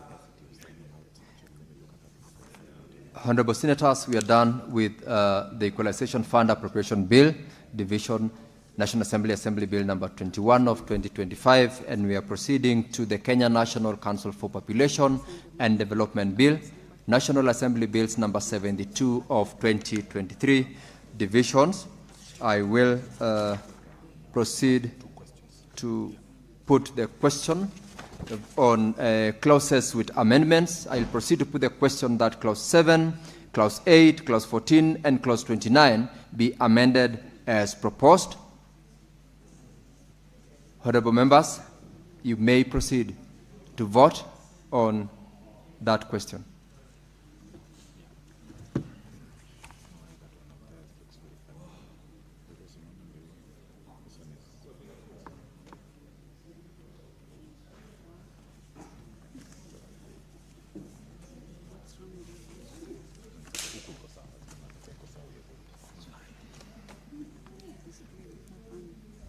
There's still one member who is yet to cast his vote or her vote.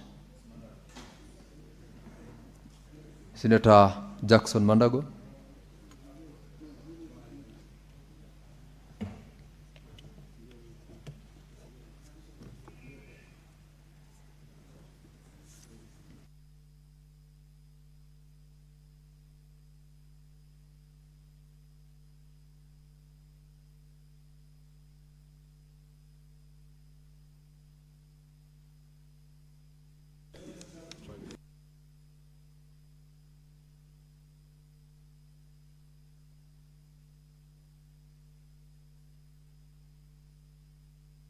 Yes, Senator Mandago, that will be sorted. Your concern has been noted, and it will be sorted shortly.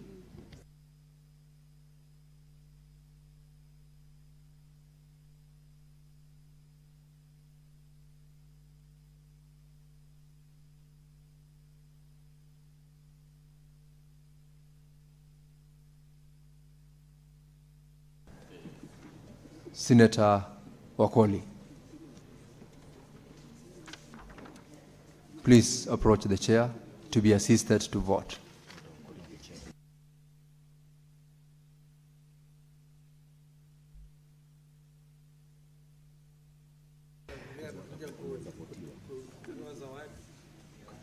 We will, honorable members, proceed to the second question, that is on division on all clauses, and I will proceed to put the question that clauses 3, 4, 5, 6, and 7 as amended, 8 as amended, clause 9, clause 10, clause 11, clause 12, clause 13, clause 14 as amended, clause 15, 16, 17, 18, 19, 20, 21, 22, 23, 24, 25, 26, 27, 28, clause 29 as amended, 30, 31, 32, 33, 34, 35, 36, 37, 38, 39, the schedule, clause 2, the title, and clause 1 be part of the bill. Honorable members, you may proceed to vote.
Senator David Wakoli approach the chair to be equally assisted to vote.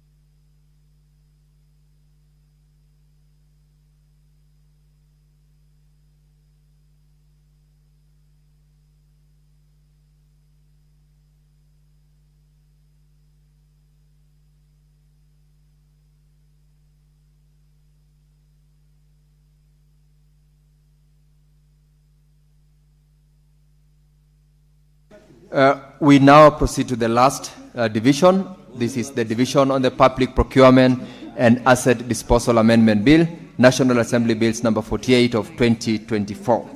And the division, Honorable Senators, is on all clauses. And I will put the question that clauses 3, 4, 5, 6, 7, 8, 9, 10, 11, 12, 13, 14, 15, 16, 17, 18, 19, 20, 21, 22, 23, 24, 25, 26, Clause 2, the title and Clause 1 be part of the bill. Honorable members, proceed to cast your vote on that division.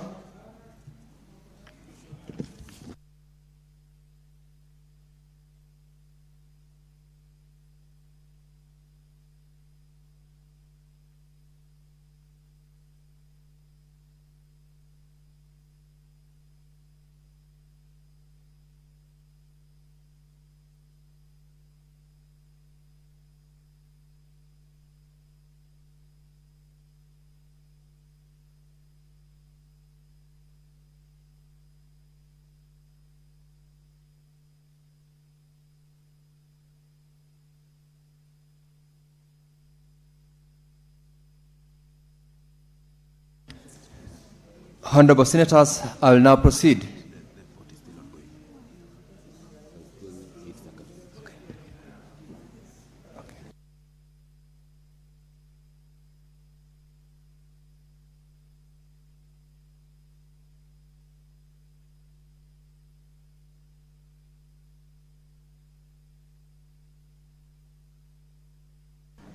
Now, Honorable Senators, we will proceed to report on the results of the voting on divisions, and the first one is on the Division of Revenue Bill 2026.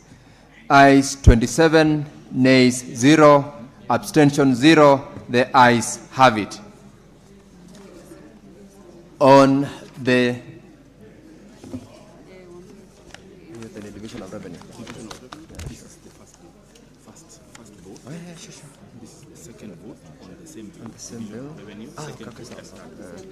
On the second vote, honorable members, on the Division of Revenue Bill, ayes 27, nays 0, abstention 0. The ayes have it.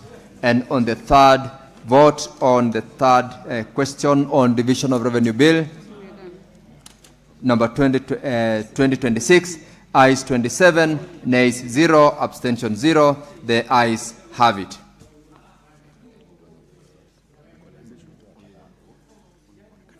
Honorable members, on the division of the Equalization Fund, there was only one vote, and these are the results.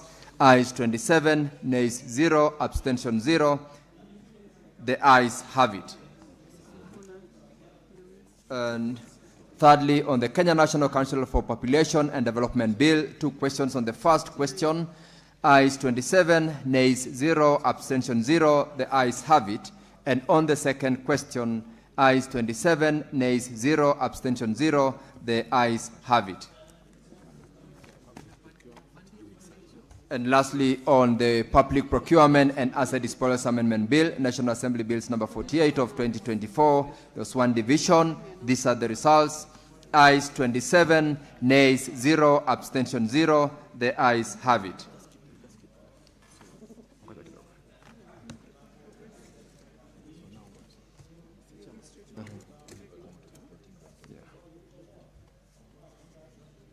Si tuko sawa?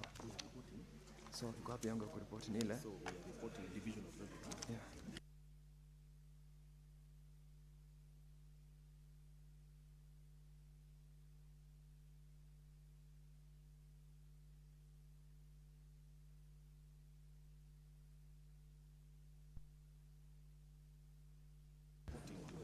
Honorable Senators, we will proceed to have reporting on of the bill by the Committee of the Whole, and I will call upon the mover of the Division of Revenue Bill, National Assembly Bills number 2 of 2026, to report. The Leader of Majority. Honorable Chairperson, I beg to move that the committee do report to the Senate its consideration of the Division of Revenue Bill, National Assembly Bill number 2 of 2026, and its approval thereof with amendments. Honorable Senators, I now put the question that the committee do report to the Senate its consideration of the Division of Revenue Bill, National Assembly Bills number 2 of 2026, and its approval thereof with amendments. Will as many as have that opinion say aye? Will as many as have a contrary opinion say nay? The ayes have it.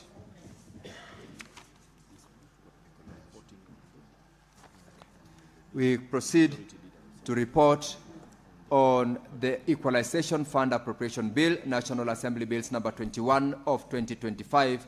The Majority Leader proceeds to move. So far. Mr. Speaker, Honorable Chairperson, I beg to move that the committee do report to the Senate its consideration of the Equalization Fund Appropriation Bill, National Assembly Bill number 21 of 2025, and its approval thereof without amendments. Sorry. I now put the question that the committee do report to the Senate its consideration of the Equalization Fund Appropriation Bill, National Assembly Bills number 21 of 2025, and its approval thereof without amendments. Honorable Senators, will as many as of that opinion say aye? Will as many as of a contrary opinion say nay? The ayes have it.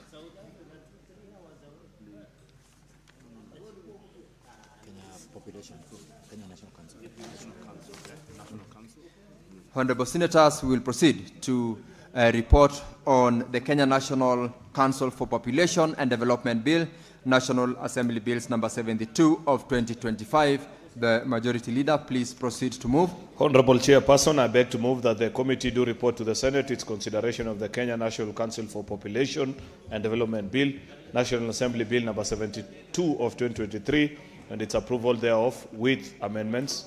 I now proceed to put the question that the committee do report to the Senate its consideration of the Kenya National Council for Population and Development, National Assembly Bills number 72 of 2023, and its approval thereof with amendments. Honorable Senators, will as many as of that opinion say aye?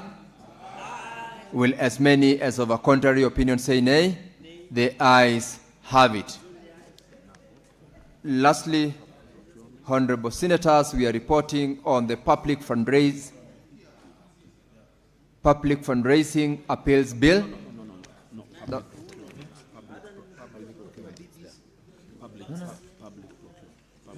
This is wrong.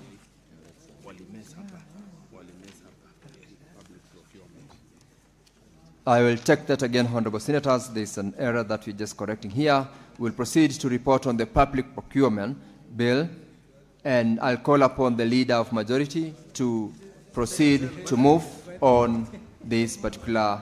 Honorable Chairperson, I beg to move that the committee do report to the Senate its consideration of the Public Procurement and Asset Disposal Amendment Bill, National Assembly Bill number 48 of 2024, and its approval thereof without amendments. Honorable Senators, I put the question that the committee do report to the Senate its consideration of the Public Procurement and Asset Disposal Amendment Bill, National Assembly Bills number 48 of 2024, and its approval thereof without amendments. Honorable members, will as many as of that opinion say aye? Will as many as of a contrary opinion say nay? The ayes have it.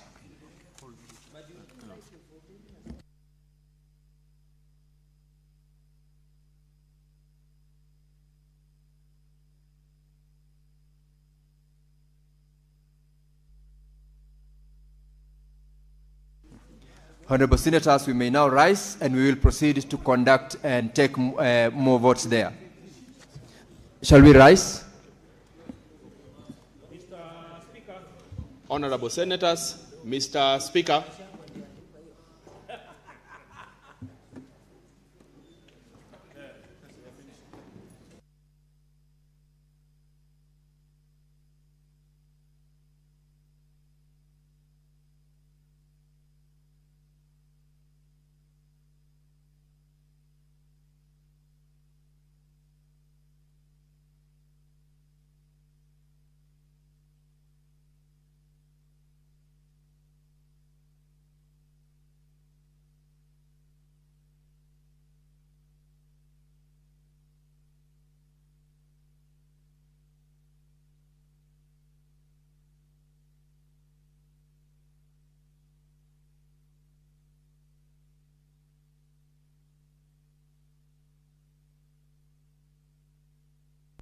I have to log in. Oh. Chairperson, Senator Sige.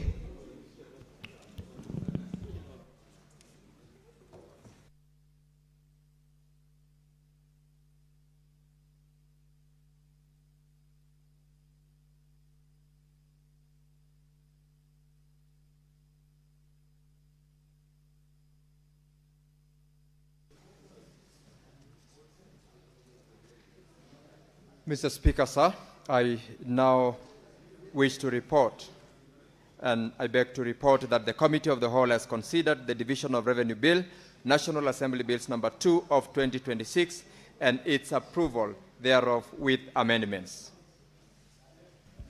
Mover. Division of Revenue. Sorry. Yes, Honorable Speaker, I beg to move that the House do agree with the committee on the said report. I request Senator Osotsi to second.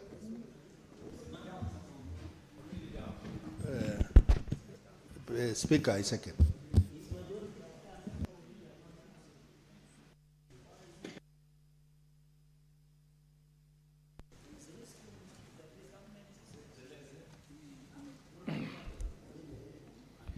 I propose the question that the House do agree with the committee in the said report. I put the question that the House do agree with the committee in the said report. As many as of that opinion say aye. Aye. As many as of the contrary opinion say nay. The ayes have it. Mover. Honorable Speaker, I beg to move that the Division of Revenue Bill, National Assembly Bill number 2 of 2026, be now read a third time.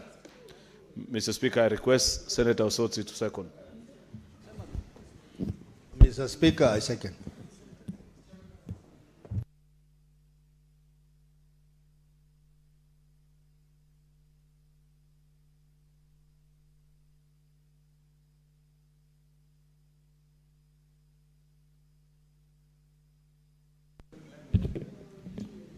I propose the question that the Division of Revenue Bill, National Assembly Bill number 2 of 2026 be now read a third time.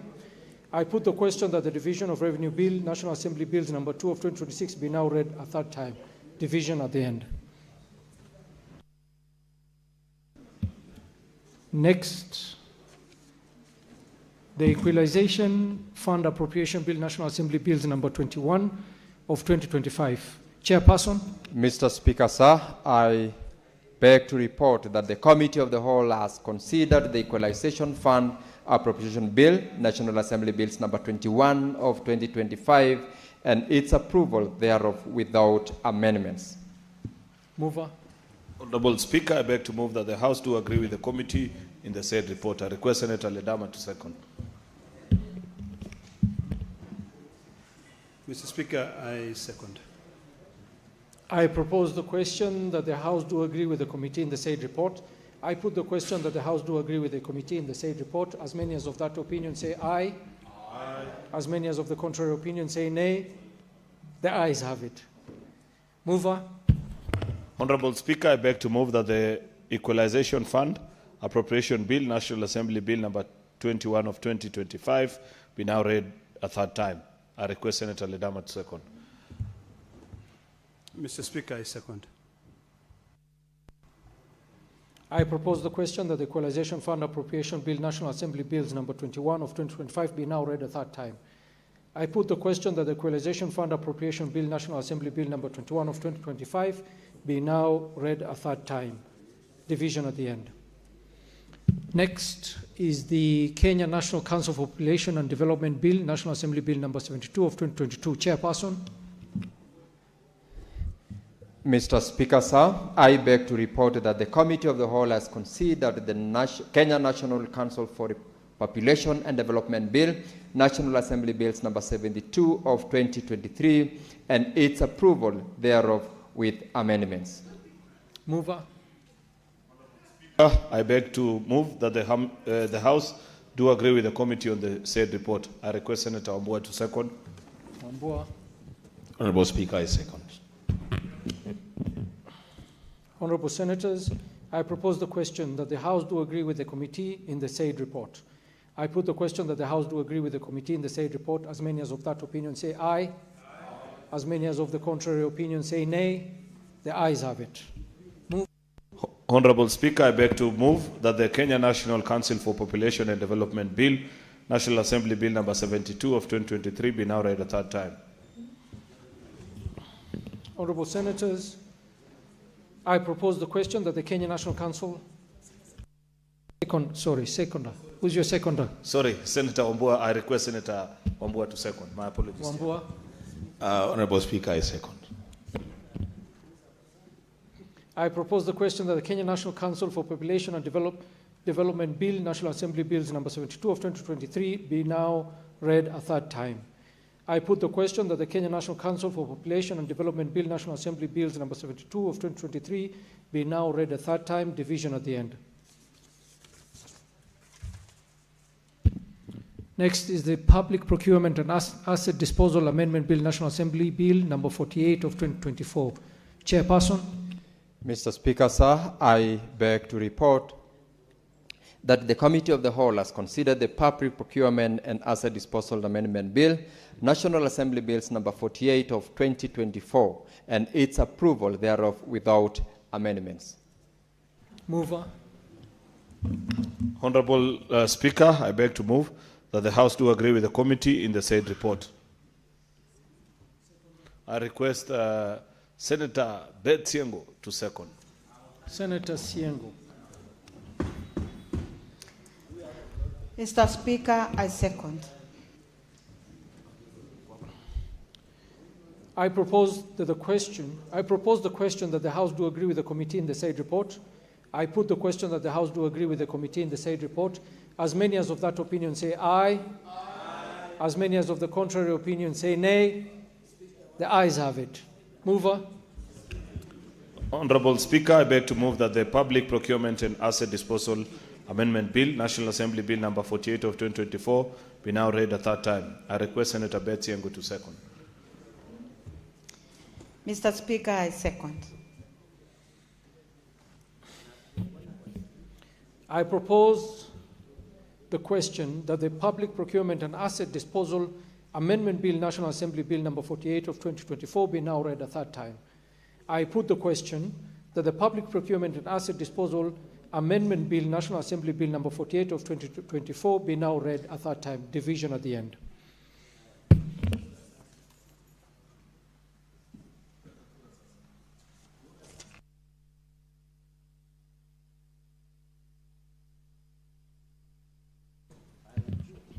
Sergeant at Arms, ring the bell for 1 minute.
Let us proceed to vote.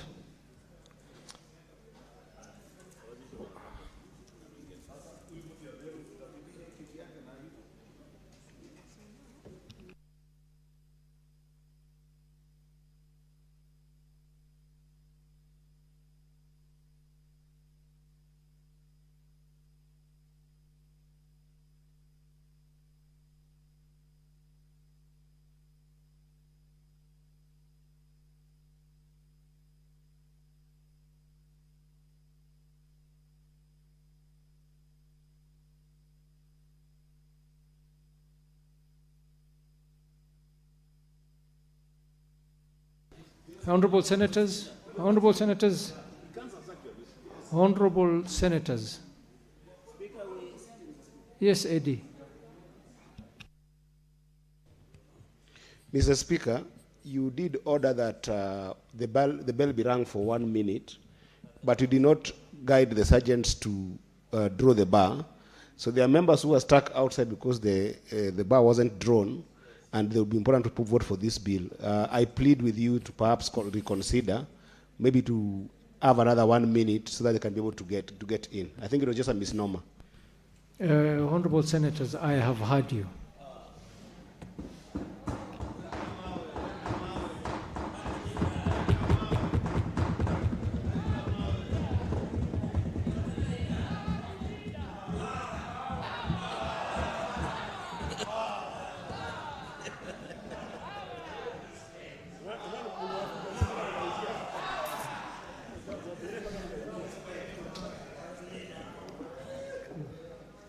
Sergeant at Arms, draw the bars and close the doors.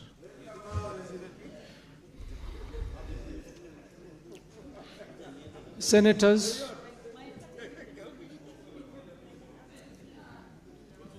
Honorable Senators, we are voting for the Division of Revenue Bill, National Assembly Bills number 2 of 2026.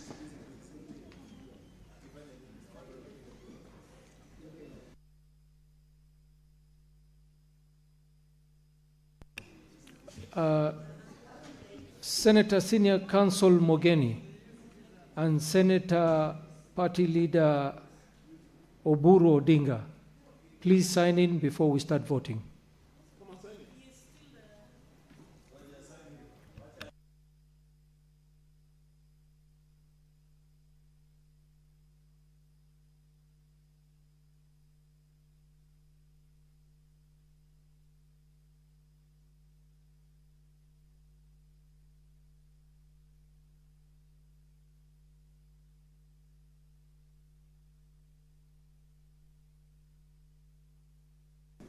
Senator Mogeni, you ready?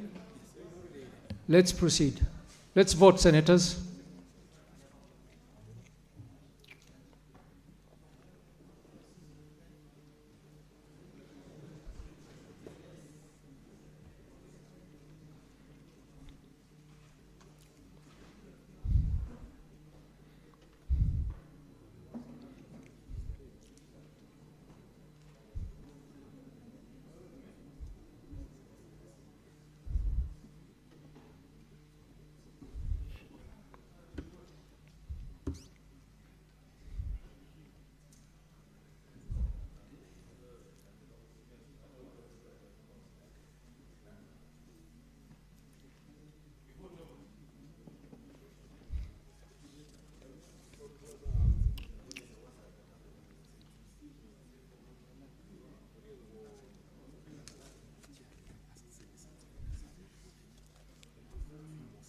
Senators, please vote. Those who have not voted, you have 3, 2, 1. Time up.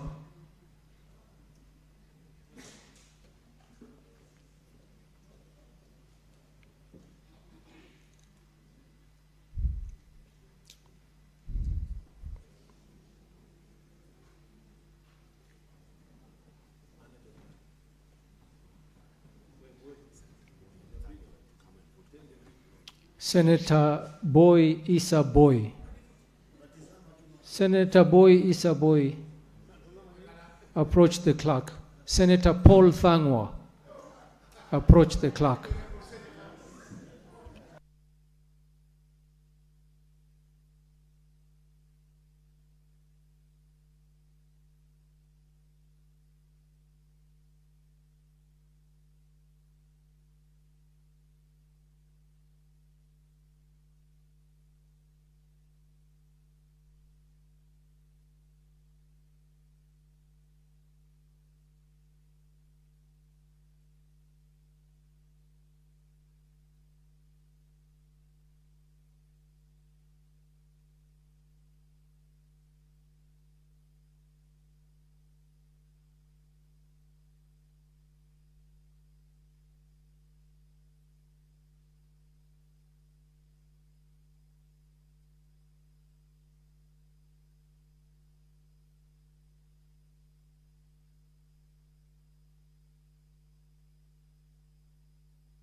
Honorable Senators, the results are as follows.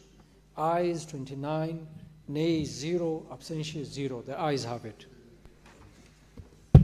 A bill for an act of parliament to provide for the equitable division of revenue raised nationally between the national and the county governments in the 2026-2027 financial year and for connected purposes. Honorable Senators, the next we are voting on is the Equalization Fund Appropriation Bill, National Assembly Bills number 21 of 2025. Prepare to vote.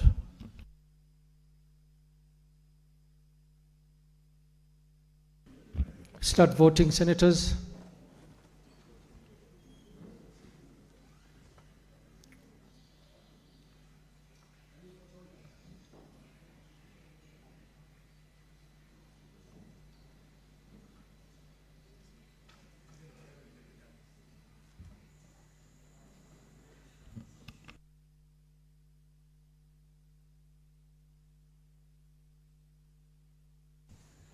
Senators, please vote. There's one more senator who's not voted.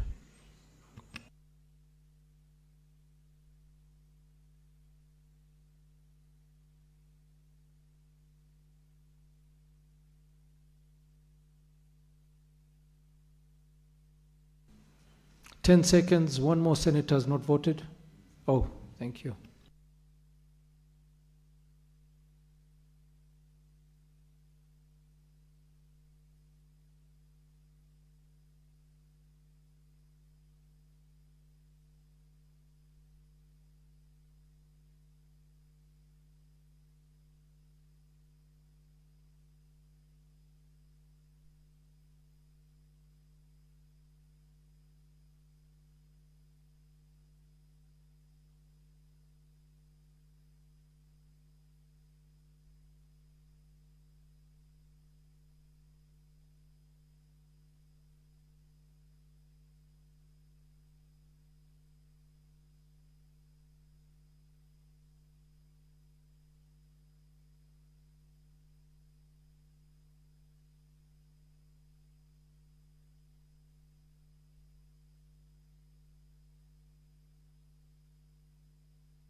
Honourable Senators, the results are as follows.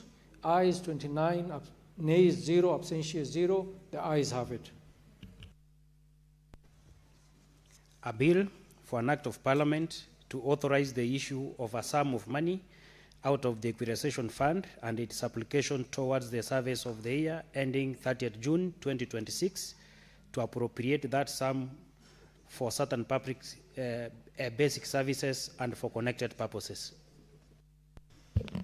Honourable Senators, the next we are voting on is the Kenya National Council for Population and Development Bill, National Assembly Bills number 72 of 2023. Prepare to vote.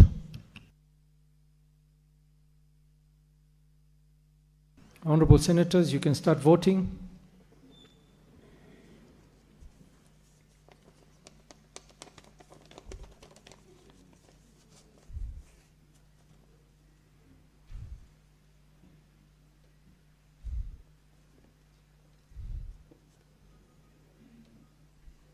Honourable Senators, one more person to vote.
Honourable Senators, the results are as follows. Ayes 29, nays 0, abstentions 0. The ayes have it.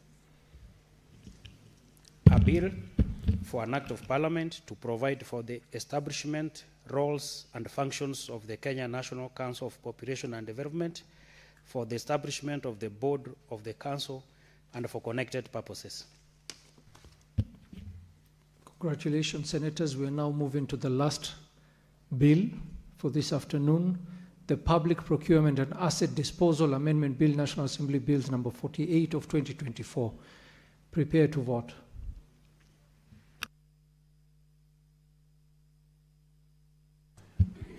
You can start voting, Senators.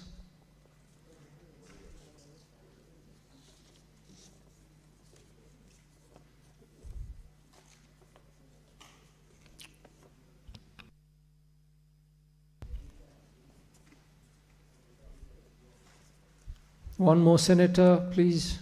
Whoever's not voted to vote.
Honourable Senators, The results are as follows. A is 29, nay is 0, abstention is 0. The ayes have it. A bill for an act of parliament to amend the Public Procurement and Asset Disposal Act and for connected purposes.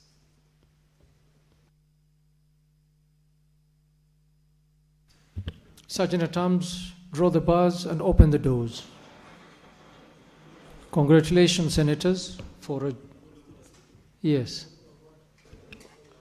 Speaker, I know we have done very well so far, and I join in congratulating members. But remember what we said at 2:30. There were two matters. There is one that has a statutory timeline, which is a matter on the, what is it called, stoppage of funds to Meru County. I want to propose to the House Speaker that since this is a matter we had already debated and sent to our committee, that the chair, we allow the chair to be brief in his remarks, together with the seconder, then we conclude on how the committee has guided us. It is our committee that we send to them. If the members agree, we can be done with this in the next few minutes before 6:15, and we'll be out for the day. My kind request, members, please don't leave.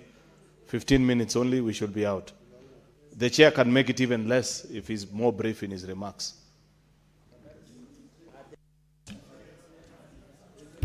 Chair Finance, please table the paper.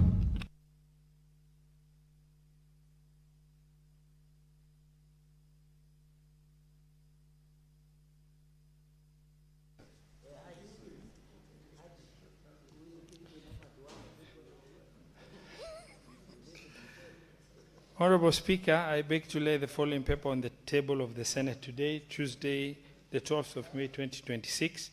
Report of the Standing Committee on Finance and Budget on the stoppage of transfer of funds to the County Government of Meru, pursuant to Article 225(3) of the Constitution of Kenya and Section 97(1) of the Public Finance Management Act. I beg to lay.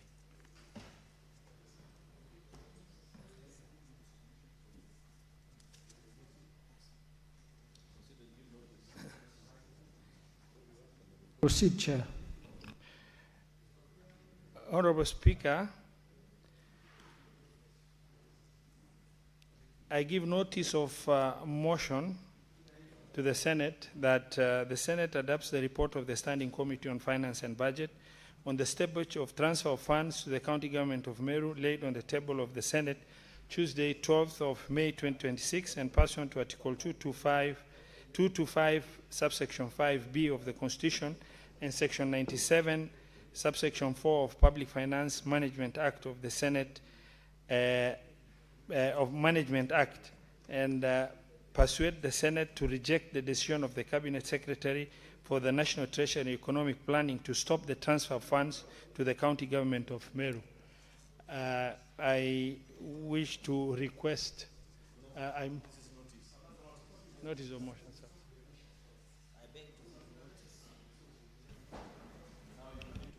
Where is that report?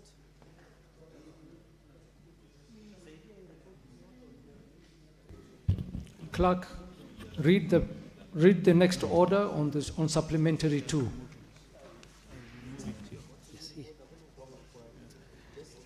Order number 8, motion, report of the Standing Committee on Finance and Budget on the stoppage of transfer of funds to the County Government of Meru, pursuant to Article 225, paragraph 5B of the Constitution and Section 97(1) of the Public Finance Management Act. Senator Ali Roba, Chairperson, Standing Committee on Finance and Budgets. Senator Wambua, what's the point of order? Please consult in low tones. Madam Speaker, maybe you require the Chair of Finance to sit as I make this intervention. Chair Finance, resume your seat so we can hear Senator Wambua. Could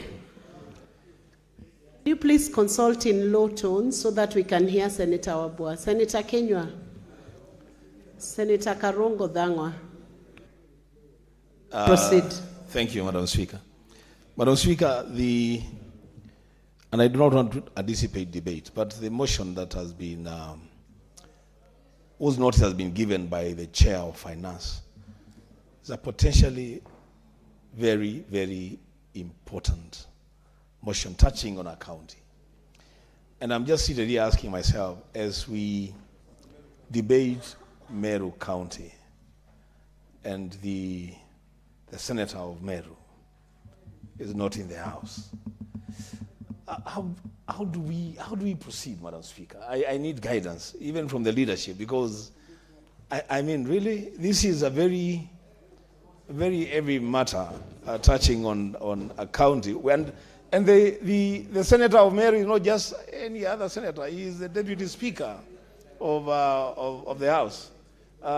Fuck you, you'll have your time to say what you want to say. That's what I have to say. So Madam Speaker, I need guidance on that issue. Senator Wambua, the senator of Meru today was the one who opened the Senate session at 2:30. He was aware this motion is coming, and I'm advised he's following this motion online.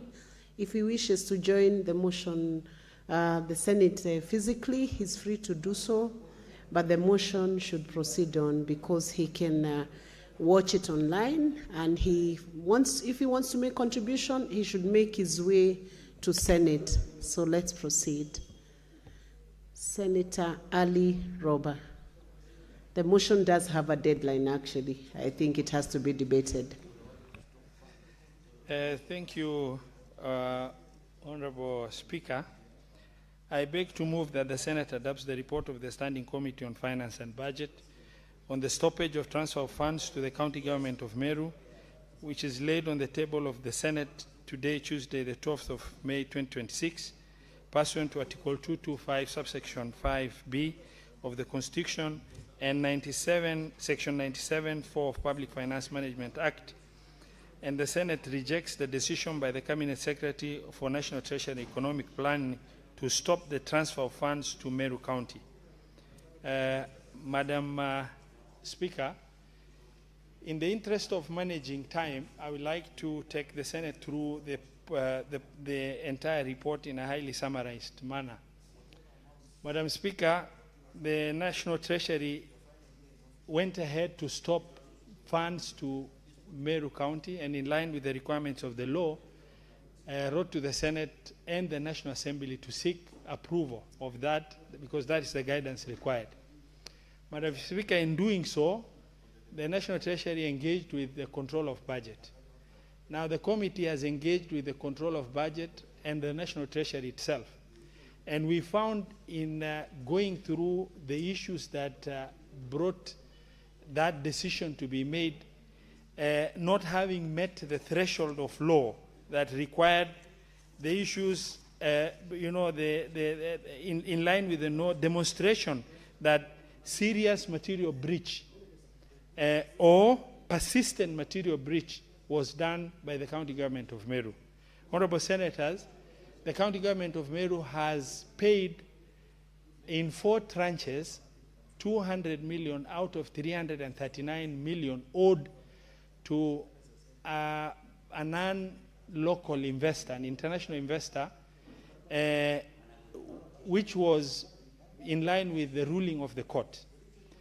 Now, the County Government of Meru went ahead to seek government intervention as they were unable to pay, while they also appealed the ruling. In the process, it took quite a bit of time. That led to the County Government of Meru, despite putting in the debt management strategy of the county that the fact that they owe that money, the county government ended up delaying a little bit, waiting for the verdict of the national government for the request of conditional allocation for them to settle that bill. A nod was given by the government through the Ministry of Trade. However, before the national government could make implementation of the same by way of provision of the funds, by way of conditional grant, the National Treasury went ahead and stopped the funds to Meru County.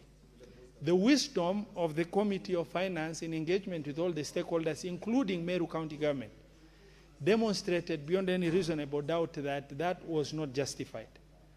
As such, in our engagement, because the national government has undertaken to pay the balance of the monies owed, the committee recommends that the money as, awarded by the court be given to Meru County the balance of 139 million and any accrued interest that was in line with the ruling of the court. Since the national government has given its indication to undertake that the committee recommends that the stoppage be annulled so Mary County can get their funds flow properly. And number two, that the national government allocates in the county additional allocation bill that is before the Senate, the 139 million plus any accrued interest in line with the ruling, in order to facilitate for the fund to be released by National Treasury to Meru County. And since Meru County has already paid 200 million, and they're custodians of the source documents, that is all the documents that were used to pay, including the court proceedings and the rulings thereof, that the money be given to them so that the process of the documentation as well as the payment and the custody of the documents thereof be done through that, which is a legal instrument through which the government can do. That ends the recommendation of the committee, and I will I beg to move and request Senator Faki to second. Thank you.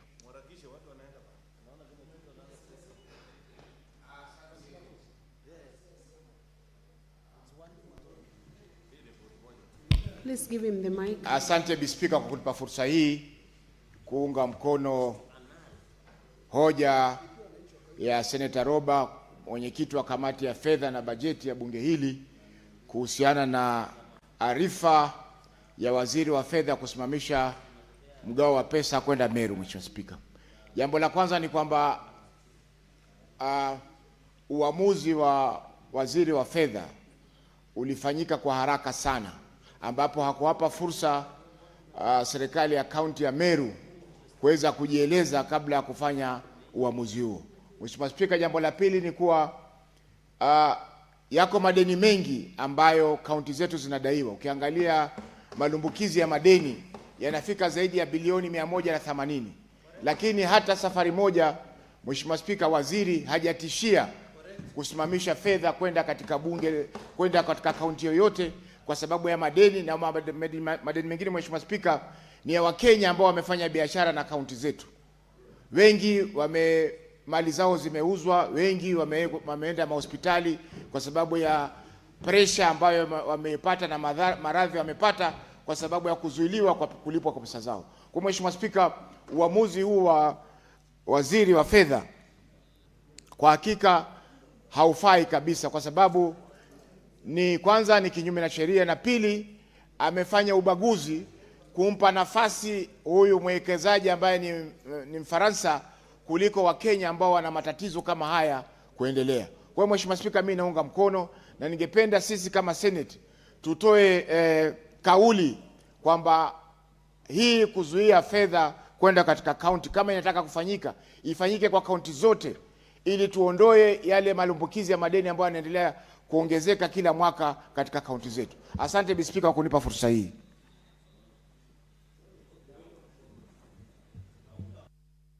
Naunga mkono.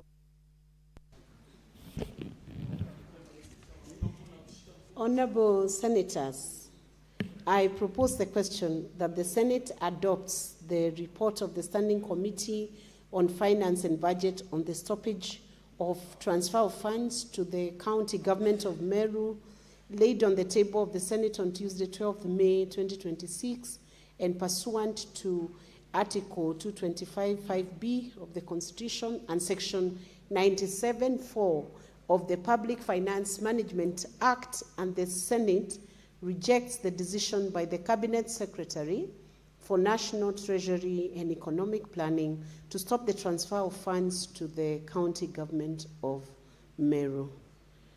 This motion is now open for debate.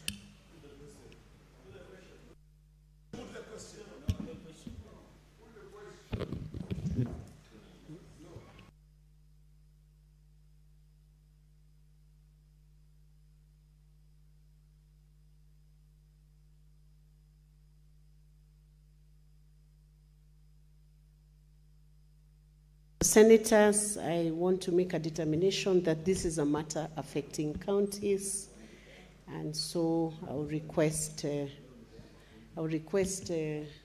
Sergeant at Arms to ring the bell for 1 minute.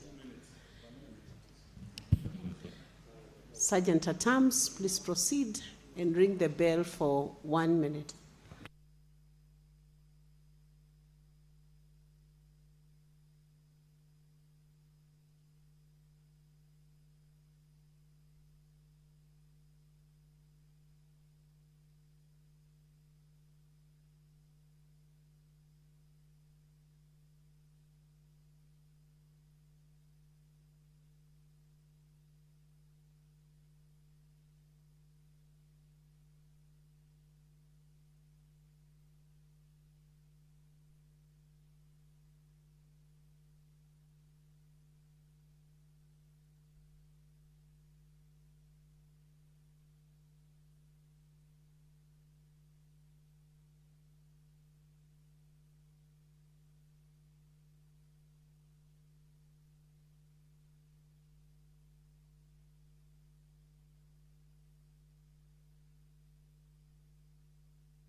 Sergeant at Arms, you may close the door and draw the bars.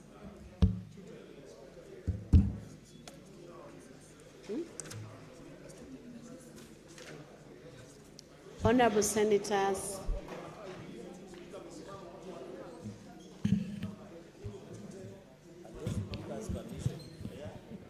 can you proceed and take your seats, Honorable Senators? Senator Chute, don't be disruptive. Senator Abdul, please take your seat. Senator Chiraligay and Senator Ledama, please take your seats. We proceed.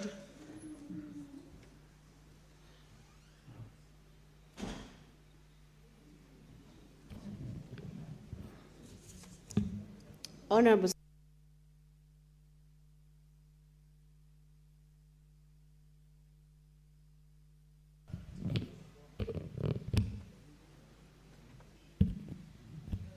Honorable Senators, I put the question that the Senate adopts the report of the Standing Committee on the Finance and Budget on the stoppage of transfer of funds to the county government of Meru laid on the table of the Senate on Tuesday, 12th May 2026, and pursuant to Article 225(5)(b) of the Constitution and Section 97(4) of the Public Finance Management Act, the Senate rejects the decision by the Cabinet Secretary for National Treasury and Economic Planning to stop the transfer of funds to the county government of Meru. We are proceeding to division.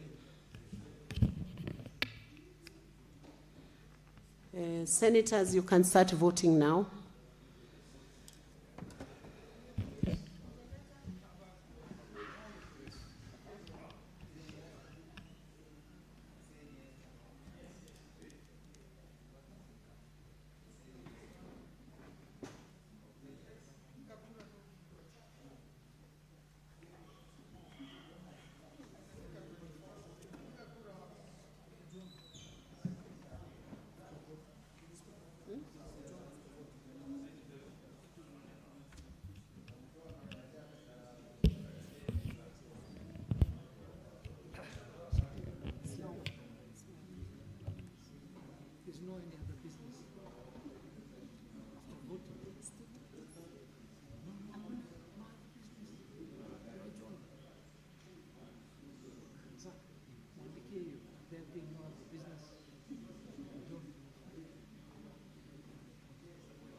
Senator Wakoli, can you please approach the clerk's desk?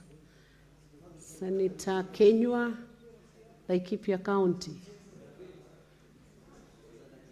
Senator Kenywa, can you approach the clerk's desk?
Honorable Senator, these are the results of the division on the report of the Standing Committee on Finance and Budget on the stoppage of transfer of funds to the county government of Meru. Ayes 28, nay 0, abstention 0. The ayes have it. Sergeant at Arms, you may draw the bars and open the door. Next order. Order number 9, the Forest Conservation and Management Amendment Bill, National Assembly Bills number 38 of 2025, second reading.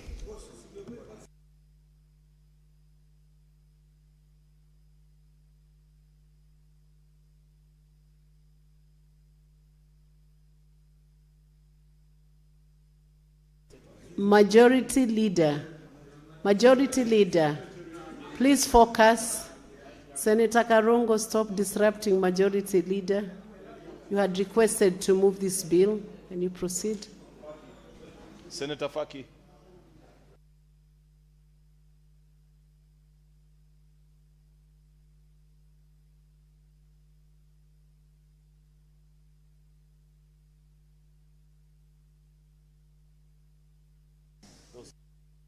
That's order number 9, Majority Leader. Madam Speaker, apologies. Madam Speaker, before members leave the House, allow me to appreciate them for a good afternoon of work well done. We have concluded on 4 bills that have been pending for a while. Mr. Speaker, I must register my appreciation to members. Madam Speaker, I beg to move that the Forest Conservation and Management Amendment Bill, National Assembly Bill number 38 of 2025, be now read a second time. Madam Speaker, the Forest Conservation and Management Amendment Bill, National Assembly Bill number 38 of 2025, was published in the Kenya Gazette Supplement number 135 of 2025, dated the 8th of August 2025. This bill was passed by the National Assembly on the 29th of April 2026 and thereafter referenced to the Senate for its consideration. What is the principal object of this bill, Madam Speaker? Many may ask. This bill seeks to amend the Forest Conservation and Management Bill. It aims to establish a modern legal framework for forestry that aligns with the Constitution, international environmental obligations, and the current global conservation practices that promote the integrated management of dryland forest establish framework for payments of ecosystem services schemes. The Principal Act, which is Cap 385, does not provide for a centralized regulatory body for the forestry sector, forest certification, grading of timber, compliance enforcement, and lacks an independent institutional anchor that the forestry sector so badly needs, and therefore operates without a dedicated regulatory framework. The bill addresses this gap by proposing the establishment of the Directorate of Forestry Regulations, headed by a Secretary of Forest Regulation, and vesting in it functions relating to the management of forest certification, grading of timber, monitoring of compliance, and enforcement of standards across the forestry sector. Further, under Section 4 of this Act, there is no express provision to address water harvesting and management technologies as dimensions of forest conservation, particularly in the context of dryland areas. The bill therefore seeks to enhance existing guiding principles by inserting new paragraph into Section 4 to include the promotion of efficient water harvesting and management technologies for tree growing in dryland areas. Furthermore, this bill introduces new definitions which include agro-silvopastoralism, ecosystem services, and forest carbon, and the payment for ecosystem services in order to modernize the definitional framework of the Principal Act. We are basically, Madam Speaker, trying to bring a new regulatory framework to a very important segment of our society that is still managed by very old laws, Madam Speaker, that don't provide how you regulate new modern practices that have emerged in the management of forest ecosystems, water harvesting, and so on and so forth, Madam Speaker. The Principal Act does not specify the headquarters for KFS and does not expressly authorize the service to collect revenue in accordance with Finance Management Act, and does not provide a formalized uniform or discipline card of office. No, sorry, the Principal Act. This is now what the bill will be providing. Additionally, existing qualification threshold for appointment of a chief conservator of forest does not require a postgraduate degree. This bill now will restructure the KFS by anchoring its headquarters in Nairobi. I'm not very particularly impressed by that, Madam Speaker. I wish it was somewhere in the Mau Forest or Meru Forest, somewhere close to where they do their work. This obsession with putting every county headquarter in Nairobi, Madam Speaker, is what is clogging this city. We just returned last week from Dodoma, and the Tanzanians managed to move, actually, their headquarters. And slowly by slowly, almost all government agencies are moved to that particular, and it has helped ease congestion around Dodoma, around Dar es Salaam, Madam Speaker, and so many other things. There are many countries that have done that. Madam Speaker, the Kenya Forest Research Institute is also featured in part 2 of this bill, Madam Speaker, and so on and so forth. There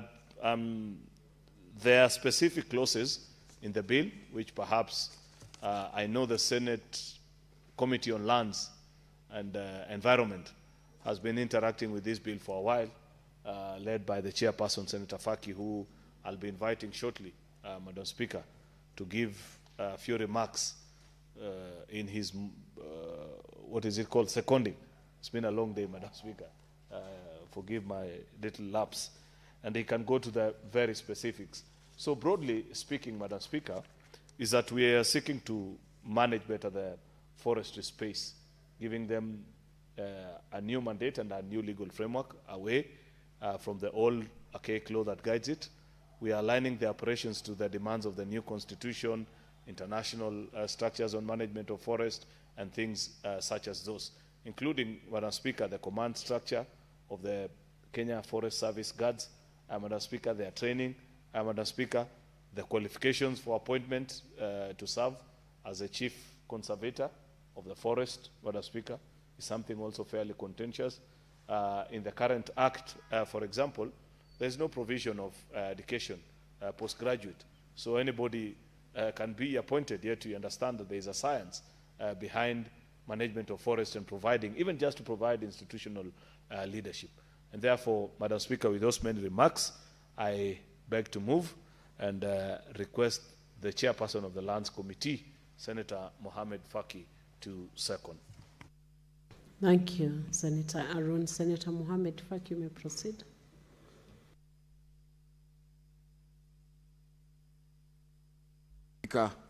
Kwa kunipa fursa hii kuunga mkono mswada wa marekebisho wa sheria ya misitu katika nchi yetu. Mheshimiwa Spika, sheria ya misitu ni sheria ambayo kwa sasa inapasa kuwa rekebishwa kwa sababu kwanza iambatane na katiba ya mwaka 2010 na pili kuweza kuleta katika sheria masuala mengi ambayo yameweza kuja katika masuala ya misitu hivi sasa, hususan kwa sababu misitu ndiyo tegemeo kubwa la kuweza kupambana na mabadiliko ya hali ya hewa, tabia nchi.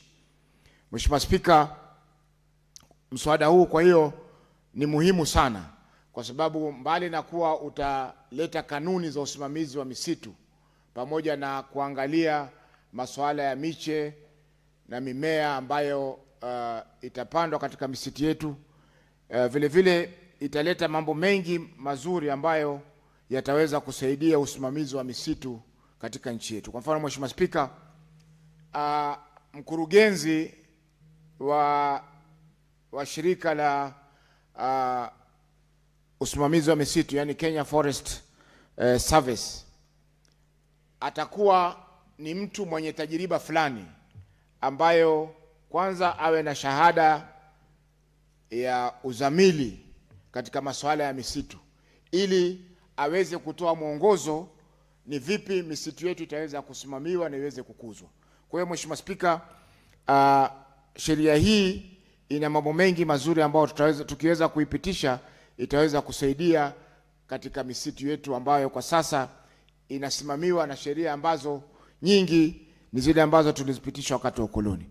Mheshimiwa Spika, masuala ya kukusanya maji, masuala ya ile inaitwa ecosystem payment, zote hizi ni mambo mapya ambayo yataweza kusaidia pakubwa kujenga misitu ya kisasa ambayo itakuwa ni mali katika nchi yetu. Mheshimiwa Spika, kwa mfano Mheshimiwa Spika, usimamizi wa masuala ya carbon credits, sijui kwa Kiswahili inaitwa nini carbon credits, labda Mheshimiwa Mwaruma aweza kunisaidia.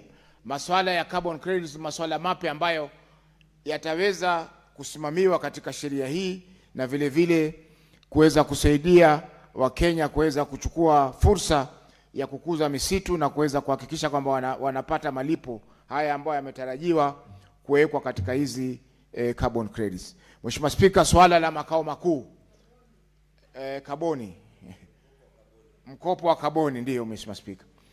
Mheshimiwa Spika, swala la makao makuu kwa Nairobi, hili ni swala ambalo ni lazima pia tuliangalie kwa sababu Mheshimiwa Spika, tukiangalia mashirika mengi makao makuu yake yako hapa Nairobi. Kwa mfano, mwaka juzi tulipokuwa tunazungumzia mswada wa fisheries, makao makuu Mheshimiwa Spika ya fisheries yalitarajiwa kuwekwa katika maeneo ya hapa South Sea. Lakini tukiangalia uvuvi mwingi unafanyika masuala ya pwani, kwa sababu pwani ndio tuna mkondo wa bahari unaoanza kule kutoka sehemu za Vanga katika kaunti ya Kwale mpaka Kiunga katika kaunti ya Lamu, ambao ni mkondo ambao ni mkubwa sana. Masuala ya uvuvi yanafanyika huko. Masuala ya uvuvi pia Mheshimiwa Spika yanafanyika katika ziwa Victoria na ziwa Turkana. Kwa hiyo Mheshimiwa Spika, kufanya makao makuu ya masuala ya uvuvi kuwa Nairobi ni swala ambalo linatamausha.